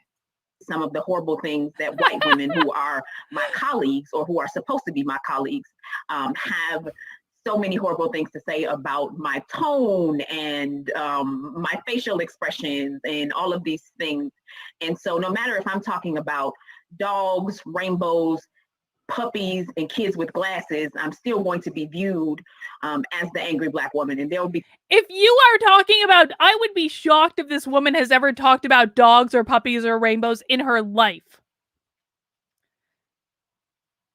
Times where Jesse will be like, if I would have said that, that would have been perfectly fine, and I would have been a leader. And I'm like, well, Jesse, there are things that as a Black woman that I have to maneuver. M169, I feel like this is a good rule of thumb. I always mount that like button on arrival. No matter what whatever the conversation is. So if the women in this group aren't able to aren't ready to have that conversation of a Black woman calling you out, calling you in, or whatever. What is the difference between being called out or being called in? I understand being called out, but what is being called in? I don't understand that expression. Good Art Bazaar says I'm too asexual for this. Thin White Axe would be having a horrible time in the chat today. That conversation needs to be had. And there are also things that I will not say, because no matter what I say, white women aren't going to hear it. No matter what she says, white women just aren't going to hear it. Well, that's a great attitude to go into any conversation with. That is a great attitude to have. No matter what I say, no matter what I do, white women aren't going to hear it anyway. Like, great attitude, great perspective. Miss Cat, thank you again. She's just angry. It doesn't have anything to do with her race. That's an excuse for bad behavior. This is exactly correct. Miss Cat just hit the nail on the head. This is all a deflection for her own junk that she has not yet worked through. And, for real, guys, to be serious for a second, I do genuinely hope that both these women at some point in their lives learn to love themselves. Everyone should want that for everyone else, because I do actually, I'm you, you're me. I want them to love themselves. I want for them what I want for myself. And so I really do hope they work through all this baggage at some point. But in the meantime, it is grossly irresponsible to put that baggage on other people. Lillian says, is being called out being told you're doing something bad? Being called in is being told they aren't doing something they should. Oh, okay. That makes sense. This is kind of like why white women are always guilty no matter what. They either have to be called out or called in. George, Andre Veloso Nunez says, 5 years ago, this woman complained about sexism when told to smile. That is probably true. Like I said, they're going to focus on my tone. They're going to focus on my delivery. And so there are things where I'll be like, Jesse, you got to go get your people. You got to get your girls, get your homegirls, bring them to the carpet, but I will say it, but I need Jesse to say it. So it's kind of like. Did she just say that she needs a white woman to speak for her? I think she did. Me having an interpreter, and Jesse just happens to be my white interpreter. So and you as a person, if you. Did that sound racist to anyone else? That Jesse is her white interpreter? That sounds pretty racist to me. George says, has some British pounds for this craziness. Well, thank you, George. We appreciate that. And are very sorry of the loss of Prince Philip, who actually was like pretty awesome, actually. Sad day. I was very sad to hear that news, honestly. I was really sad to hear that news. But he lived a good life, man. Listen, talk about living life. Like, Prince Philip lived a life worth living, man. And I wonder what he would have done if he wasn't saddled to being a royal, which I know obviously was his choice. He made that choice, but like, that guy had some spunk. Matthew says, excuse me, I speak jive. I'm pretty sure that's racist, Matthew. Thank you. Can understand that, whoever made this comment. If you are the person that understands that, that's where allyship comes in. Prince Philip was based, man. I like to use co-conspirator because allyship is very nice and it's very fluffy. But when we're talking about race and bringing Black women and Blackness into the space, I need you to be a co-conspirator. A co-conspirator. Again, co-conspirators coming up. Co-conspirator might be the name for them. I don't know. I have too many options for names for my followers. We're going to figure it out.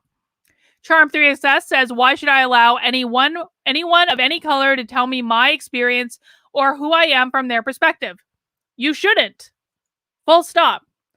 You are the only one that should be defining who you are. Full stop. No one else can define you. I tell my white friends all the time, I need you to drive the getaway car.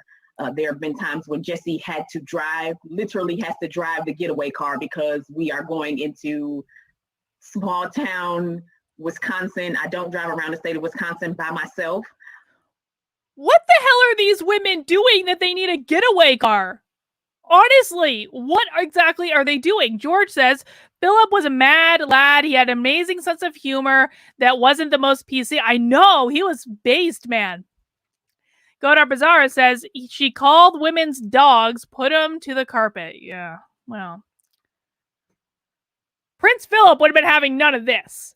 He would have been having none of this. He would have been like, no. He wouldn't have even spoken. He would have just been like, he would have just had that look on his face where he was like, this is goddamn stupid. My coworkers and my colleagues understand that if there's something that yes, this is the look Prince Philip would have made. Further than the Dales, somebody has to come with me, and so that is what co-conspiracy looks like. That's literally driving the car. There have been times where Jesse has to drive 5 hours to Phillips, Wisconsin, do a session, and drive back because I'm just not safe. And so you as a co-conspirator. You're not safe to drive across Wisconsin? Dude, I have actually driven to UW-Madison. I've done work at that school. Like, it is like one of the most uneventful areas to drive through that you've ever seen in your life. You're not safe, please. You need to bring that into the space.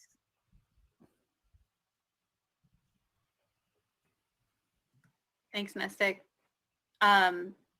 I want to keep us moving along, and we're going to start talking about what is anti-blackness. So Let's do it. Let me know as we go along how you want me to advance the slides. Okay. So if we were in person, I would ask you, what are the things that comes to mind when you hear me say the word anti-blackness? If it's from a Black person, it's probably has to do with an experience. And then if it's from a white person or a non-Black POC, it has to do with a term, a definition. So you can go ahead and go ahead. Black women, white women, I'm gonna bring you to the carpet.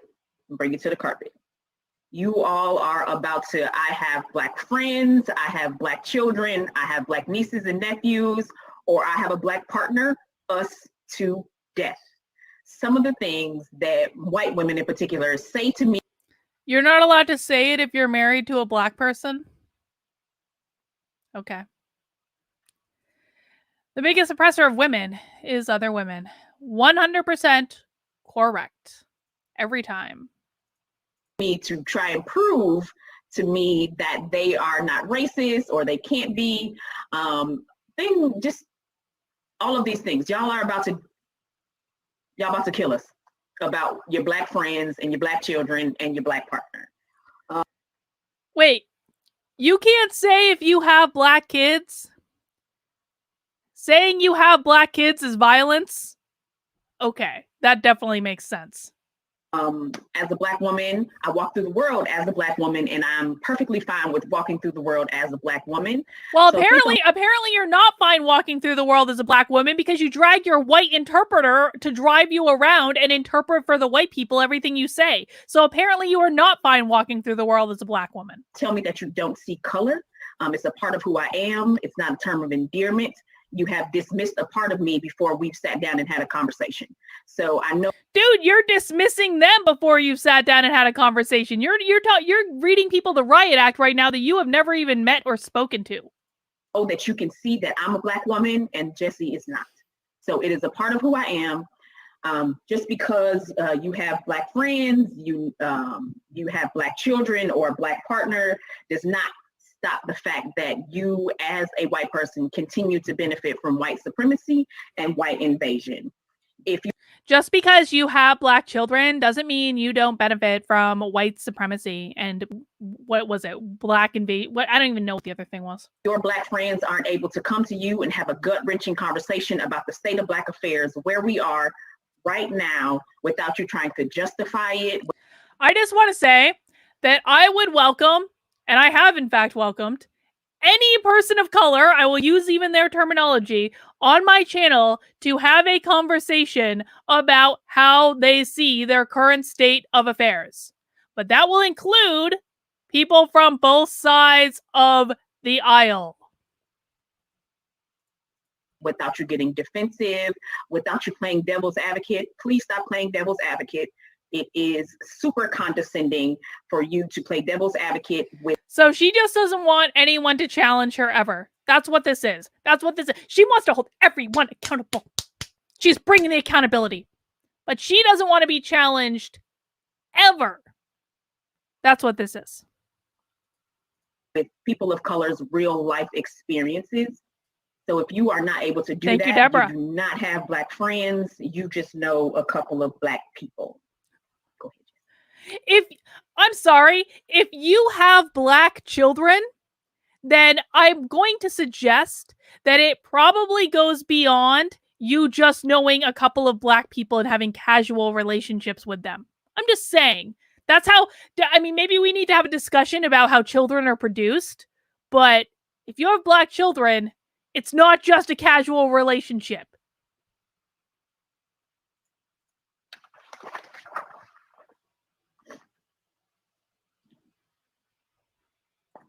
So we're going to talk about plantation life, the legacy of colorism, and how the foundation of American society is rooted in anti-blackness.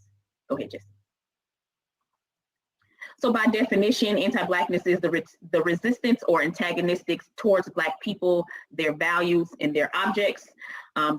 Do Black people all have the same values? Did I miss the memo? Thank you again, Deborah. Appreciate it. According to dictionary.com, but Dr. Monique She's using definitions from dictionary.com. All right. Liston out of Milwaukee was on an episode of United Shades of America, and I love her definition. She says that it is anti-blackness is your acceptance to Black people's dignity. It can come from both Black people and, it could come from... Anti-blackness is not accepting Black people's dignity?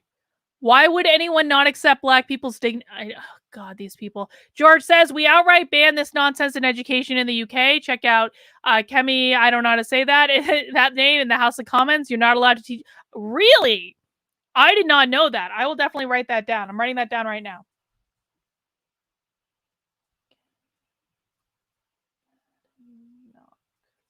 Thank you, George. I appreciate that.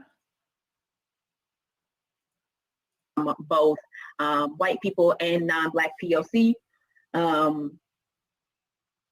I have experienced some of the most anti-Blackness that I have experienced in a professional setting from non-Black women non-Black POC folks.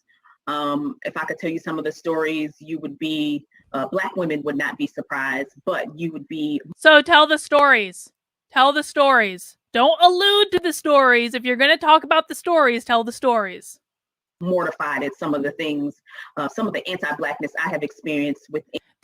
Have you guys noticed they literally have not said anything in this webinar other than white women are racist and liberal white women are actually the worst racists of all? That's all they've said in this webinar. That's it.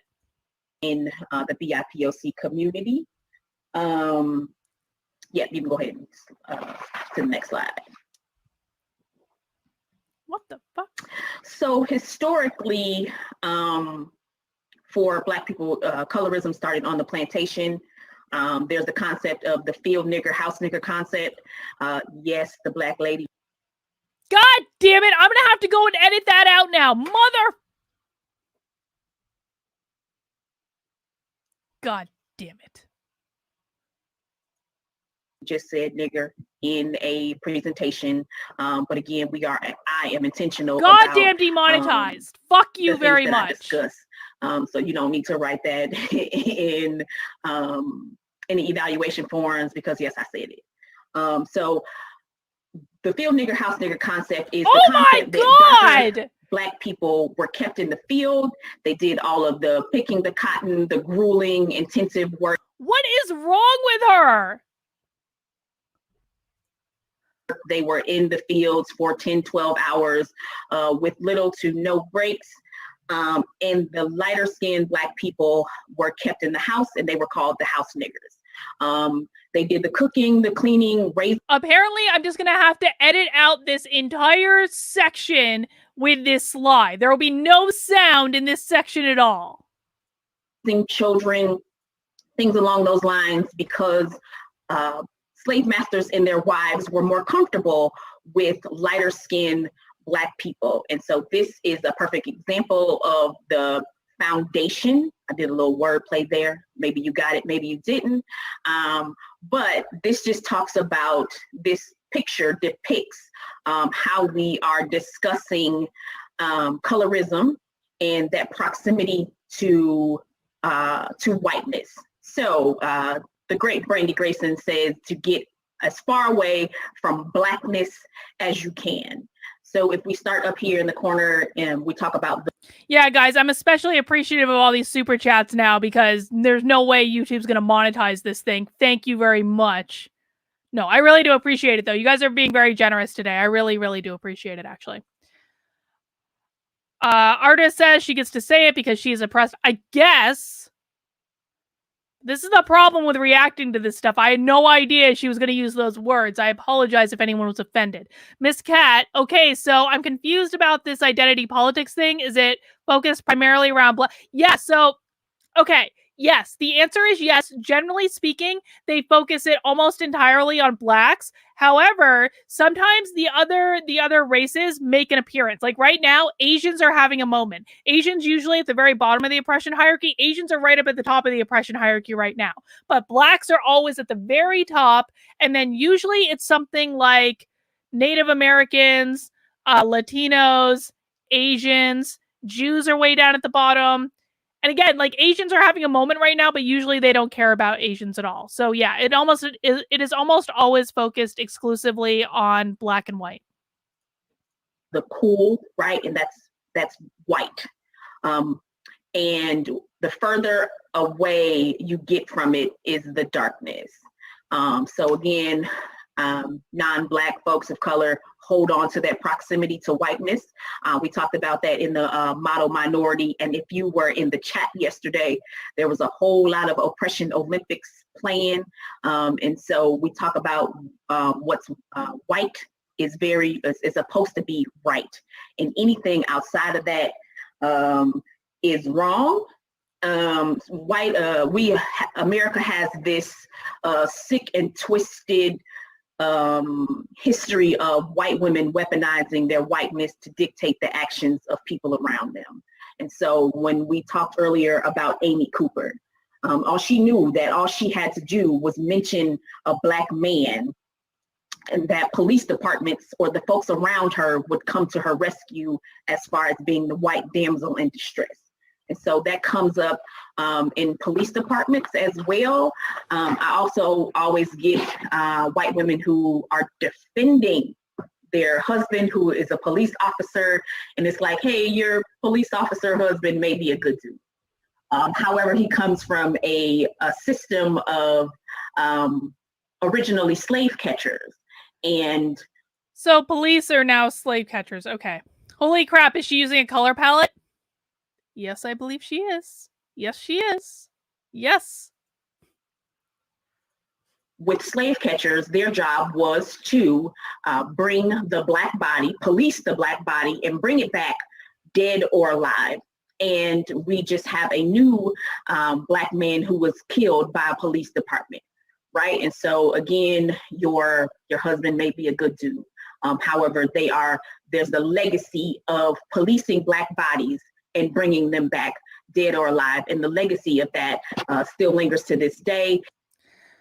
Richard says, love these reaction videos, more in the future, please. Yeah, I intend to make this pretty much like a Friday thing, although next Friday, I don't think I'm going to be able to do it because I might be able to do it. We're going to see. I'm going to be in Los Angeles next Friday, and I really can't get like drunk next Friday.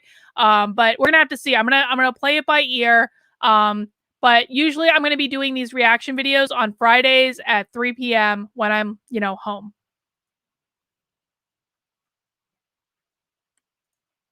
You can talk about Carol Bryant, who is responsible for being the white damsel in distress and killing Emmett Till. Miss Cat, thank you again for the support. Does she realize that all flesh tones on the color palette are not white? Compare them to the true white background. I don't think she does realize that. No, I don't think she cares. I'm just going to say, I don't think she cares. She said a couple of years ago that this never happened. She made it all up. I don't know if she was trying to get into purgatory or heaven or whatever. However, Black people knew that this woman was lying from the beginning. And so the history of weaponizing their whiteness to dictate the actions of people and police around you. You do what I say or you die. And so there's no difference between Amy Cooper and Carol Bryant. The only difference is that there was a camera or footage to say that this woman. So basically, like, this webinar is like, you're responsible for all other people in the world who look like you, and don't try to obfuscate your responsibility. You are responsible for all other people in the world that share any of your identifiable characteristics. Nothing you can do about it. Sorry. I have to hold you accountable for everyone else's actions but your own. It was lying. So you can go ahead and. So these are just a couple of examples of how the things that Black and brown girls get, or women get shamed and shunned for. Does she have Caitlyn Jenner? White girls get celebrated for, white women get celebrated for.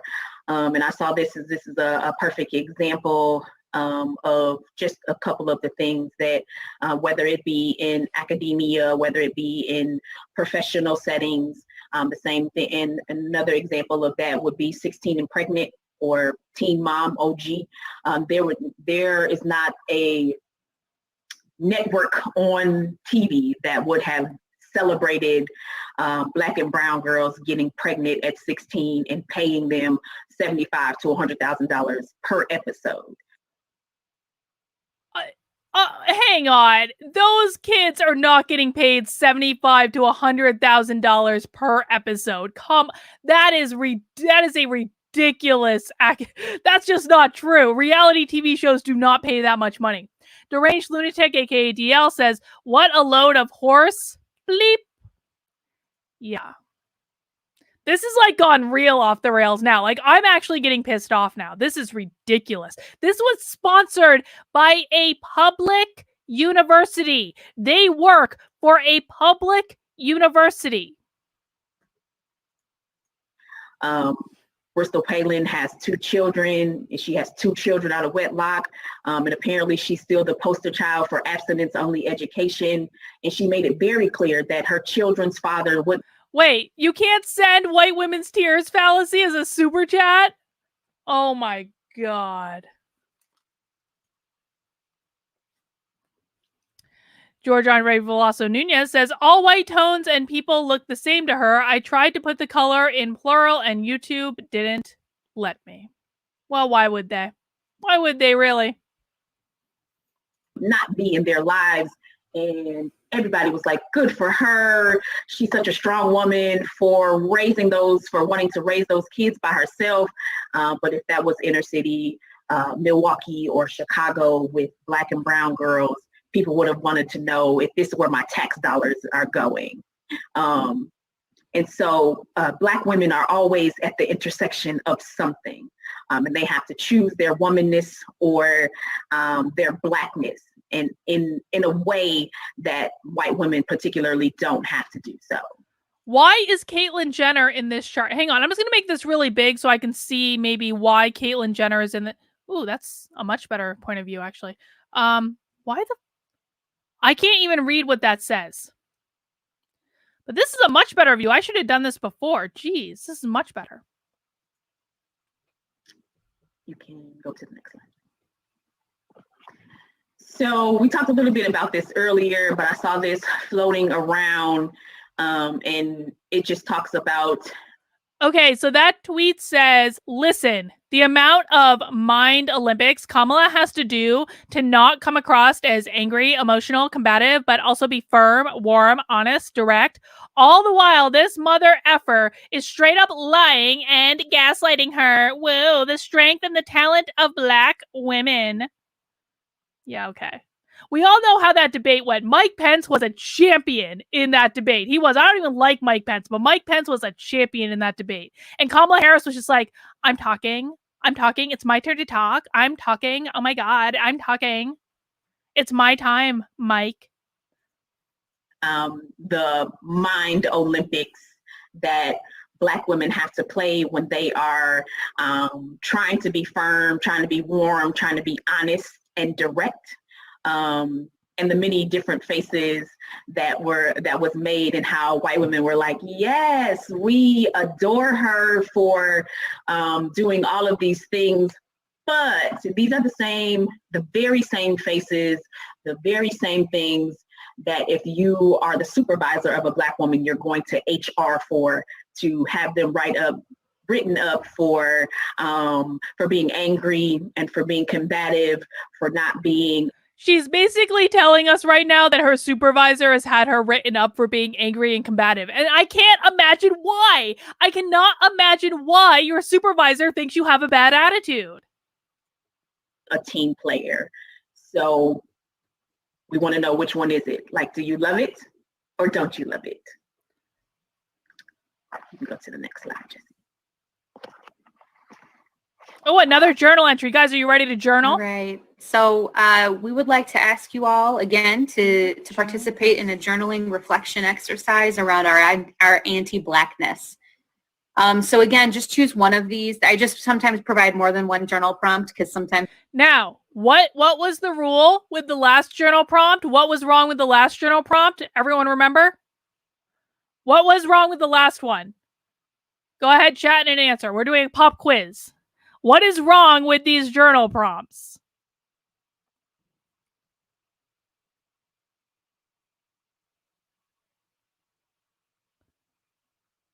I know it takes a second. Assumption of guilt. Yes, assumption of guilt. And this journal prompt says you have 2 choices. You can write, have you ever wait, no, not have you. How have you stereotyped, feared, fetishized, avoided, collected, dehumanized, and harmed Black men, women, or children? Or you can write, where has your anti-Blackness shown up? So it assumes the guilt already. Different words speak to people, but journal prompts being, how have you stereotyped, feared, fetishized, avoided, collected, dehumanized, and harmed Black men, women, and children?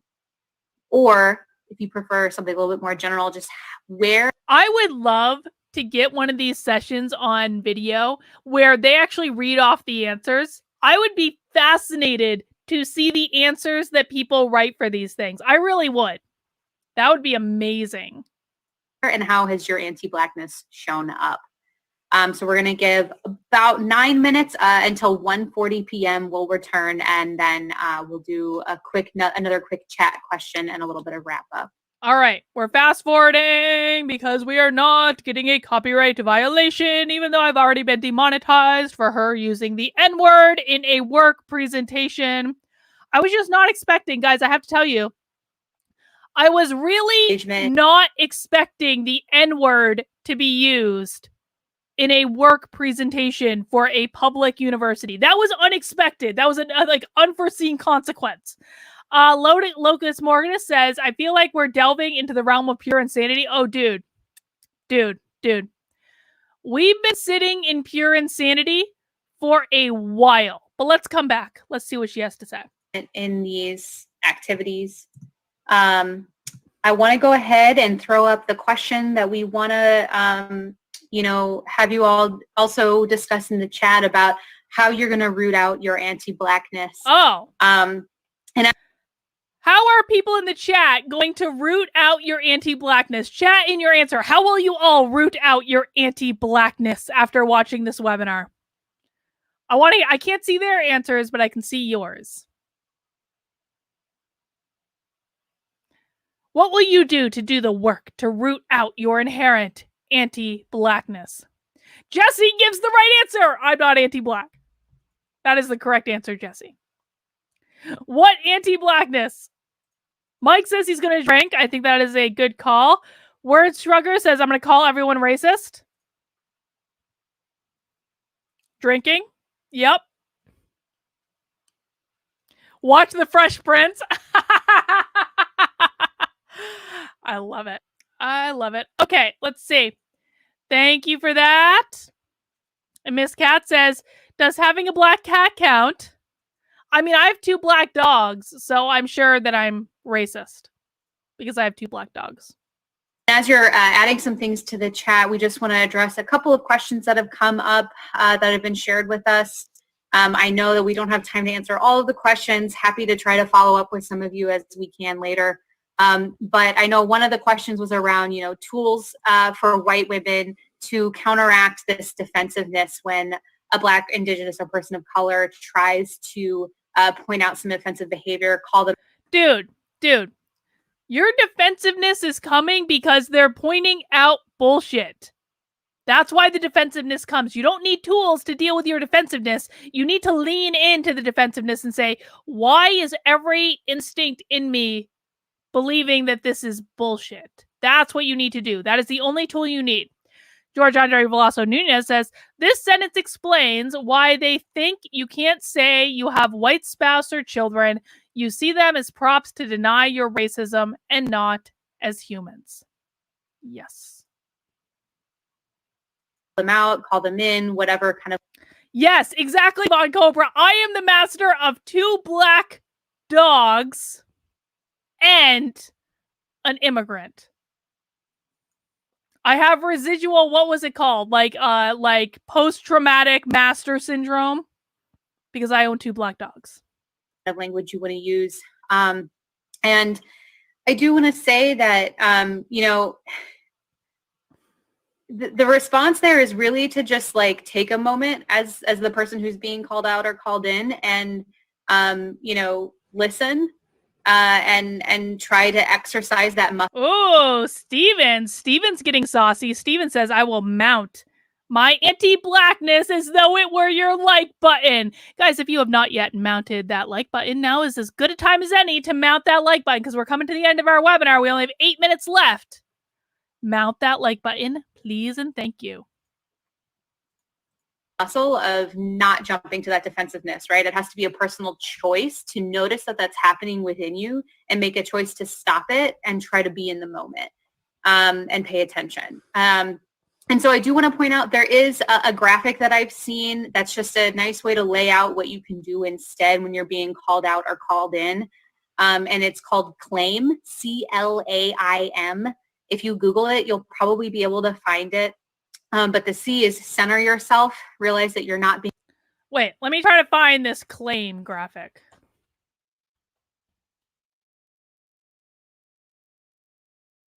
Let me just try real quick. Oh, I don't see anything. Okay, I tried. Being attacked, you're a good person. This is just about your behavior and stopping harm. L is... Wait. I'm sorry. I need to back that up. That was hilarious. Kelly O'Daniel, YouTube is scrubbing your super chats. No, YouTube, bad YouTube. CLAIM, CLAIM. If you Google it, you'll probably be able to find it. But the C is center yourself, realize that you're not being attacked. You're a good person. This is just about your behavior. And you're just acting like a racist, and we're just calling you out for your racist behavior, but you're not being attacked. You're still a good person. You're just being a little racist right now. Just understand that you're just being a little bit racist. And stopping harm. L is listen. Don't interrupt or think of ways to defend yourself. Shut up and listen to Black people. Focus on learning what was harmful. A is acknowledge and apologize, right? Instead of jumping to explaining why you... It doesn't matter if you've done anything wrong or not. You had better acknowledge that you've done something wrong and apologize for doing that wrong thing. Alexandra M says, catching up, got my drink around the time she started dropping the N-bomb. That's a good time to get a drink, if any. Founders all day IPA, perfect timing. I can't do IPAs, man. I can't do... The only IPA I can do is Dogfish Head, 90-minute IPA. That's a good IPA. It's a dangerous IPA, but it's the only IPA that I've ever liked. You did something or said something, acknowledge what happened and apologize if there was harm. The I in claim is inquire. This is sort of optional. It kind of is dependent upon... Wait, if you've already apologized, then why do you have to inquire? You've already apologized. Why do you then have to inquire? It should be over after an well, you've already apologized for doing nothing wrong, but you know what I'm saying. Whether or not you have the appropriate relationship with this person, but you may inquire as to some resources or ask what you could have done instead or how to make... What resources can I use so that I don't act racist again? Make amends. But ultimately, M in claim is moving... Can I donate to Black Lives Matter as an apology for my inherent racism? Is that a resource that I can use to donate to Black Lives Matter? Forward, which is just that the best apology is changed behavior, right? And just thinking about what you're going to do differently the next. Well, shouldn't changed behavior be C? These people suck at their analogies. Time to make sure that you don't cause harm again. So that's just one resource for folks. Also heard that there's a lot of questions. Wait, she didn't do M. What was M? Did I miss M? It's claim, right? CLAIM? We only got to inquire. What was the M? Seriously, what was M? This is gonna like bother me all day. Stopping harm. L is listen. Don't interrupt or think of ways to... Oh, awesome. Ava is a champion. Ava has just posted the graphic in Locals, so this is a good time to go join Locals, guys. kb.locals.com. The information is right below. Go join Locals, and you can see the graphic that Ava has expertly posted. Defend yourself. Focus on learning what was harmful. A is acknowledge and apologize, right? Instead of jumping to explaining why you did something or said something, acknowledge what happened and apologize if there was harm. The I in claim is inquire. This is sort of optional. It kind of is dependent upon whether or not you have the appropriate relationship with this person. Moist. But you may inquire as to some resources or ask what you could have done instead or how to make amends. Do you guys know what I think the M is for? Do you know what I think the M is for? Ava knows M is for mount, as in mount that like button. But ultimately, M in claim is moving forward, which is... moving forward. Okay, we missed it. Moving forward. All right. I like mount better. The best apology is changed behavior, right? And just thinking about what you're going to do differently the next time to make sure that you don't cause harm again. So that's just one resource for folks. Lillian says, if you inquire, you're going to be accused of expecting POCs to do... This is an excellent point, Lillian. You're going to be accused of expecting the POCs to do the emotional labor. They don't owe you their labor. It is a trap. Lillian is 100% correct. It is a trap. There is no winning. Also heard that there's a lot of questions around how we learn and continue to integrate our lives when our world and our community is still so segregated. And I just want to say there's a lot that... Wait. Why is the community segregated? What evidence do you have that your community and or the world is segregated?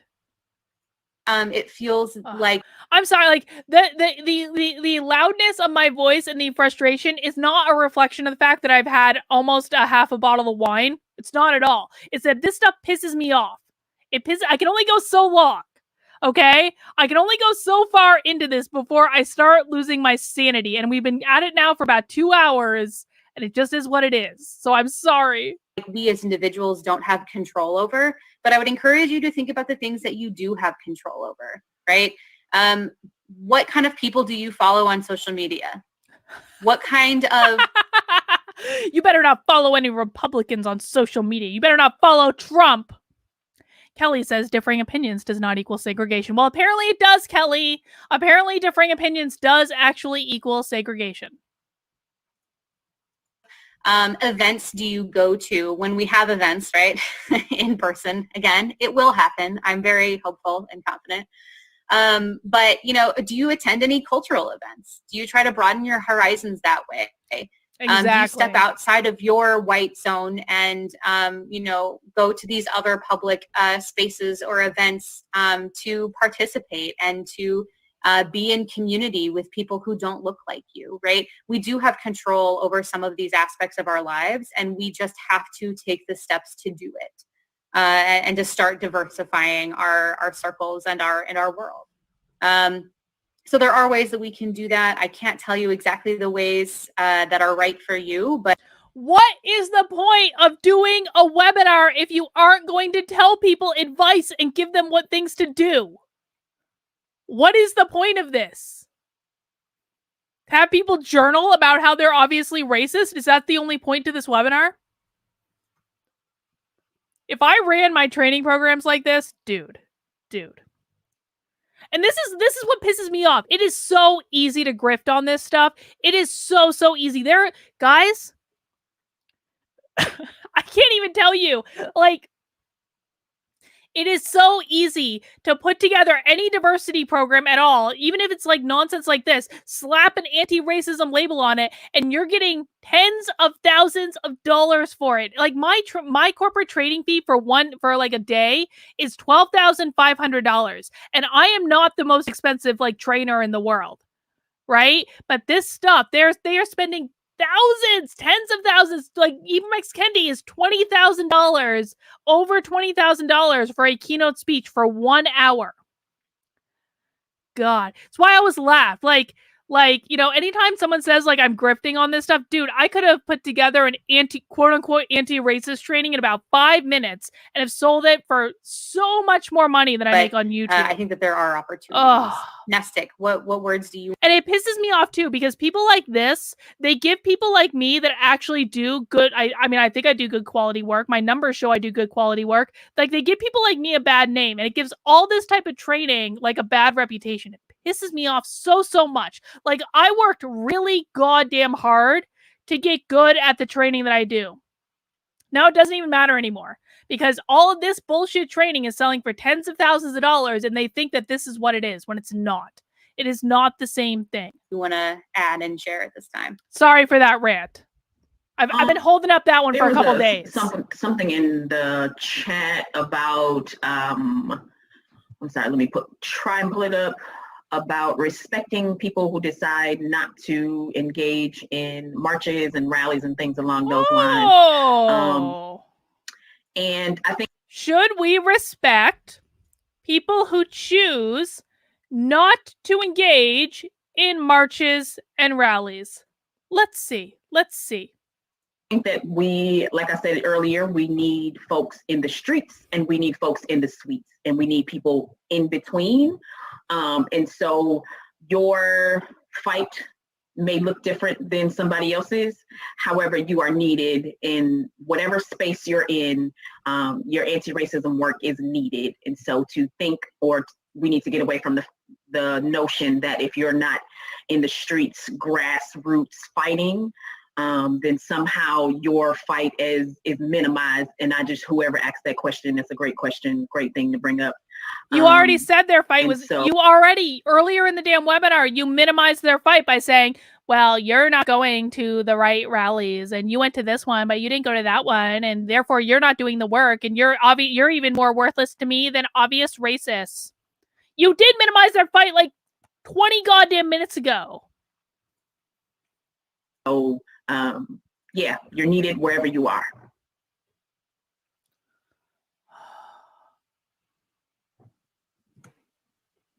And Awesome. I It think looks that is all the time that we have. Yeah, I think we're at time. Thank you thank all again God. for joining us. We're leaving with attempting MSNBC. to Good. embark upon this self-growth journey. It is a long one and it can be difficult, but it is better when it's Von Cobra says, do you still do trainings? My family's 4th generation company. I'm fighting to keep the world. Yeah, I do still do trainings, man. I do still do disc trainings. Send me an email through drcarlin.com. Let me know. Let me identify your name in the chat because I am very particular right now about who I take on as training clients because like I have to be. But I do still do trainings. So get in touch with me and we can talk about what that looks like if you would like to do that. Kelly O'Daniel says, wait, I thought POC didn't need white people, but now we are needed. Okay. Yeah. They don't know. They don't know. Am I single? No, sadly, I'm not. I've been married almost 10 years. I'm sorry. I'm sorry. I'm an old married lady. I'm very boring. done in community with one another in any way that we can. So appreciate your engagement today. I'm going to go ahead and play this video. I know we're going to go over time. So for anyone who has to leave, I totally get it. It's about a 3-minute video. It's still very inspirational. It's from a few years ago.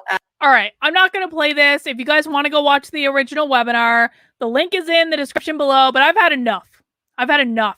That webinar was awful. That was ridiculous. Miss Cat says, Miss Cat has come up with a new thing for claims. C equals chocolate cake. L equals lasagna. A apple strudel. I ice cream. Pistachio specifically. And M equals macadamia nut cookies. I like that claim a whole lot better than the other one. All right, folks. That is our webinar for today. We survived. We made it. We made it. Well, like I said, folks, one of the best things you can do if you want to keep in touch, just as a quick reminder, is head over to drcarlin.com. And what you're going to want to do there is get on my mailing list. How do you get on my mailing list? Is you scroll down, you look for this little keep in touch thing, and you enter your email address, and you get on my mailing list that way. You can also support my work by going to kb.locals.com and joining my Locals community. Locals is free to join, but you can also make a financial gift of support of $5 a month to unlock all of the features on Locals, or you can make a one-time donation, whatever floats your boat. I greatly appreciate all of your support. Now, like I said, I'm not sure about my schedule for next week. I generally want to do these on a weekly basis on Fridays at 3 p.m., but I am going to be in Los Angeles next week. So I'm not sure if I'm going to be able to do it. I'm going to have to kind of play it by ear. We're going to have to see, but I will keep you guys updated. Make sure you subscribe to the channel. I do post on the channel. I do post on Twitter. I do post in Locals when I'm going to be doing live streams. But my voice is pretty shot, as you can hear. So I'm going to call it a day. I'm going to go downstairs. I'm going to hang out with my husband. We're going to watch, Snowpiercer or something much better than that webinar. I hope you guys all have a great rest of your day, a great weekend. Kai says, I'm really dumb. Hey, thanks, Kai. I don't really care. Have a great rest of your day, guys. We'll see you next week.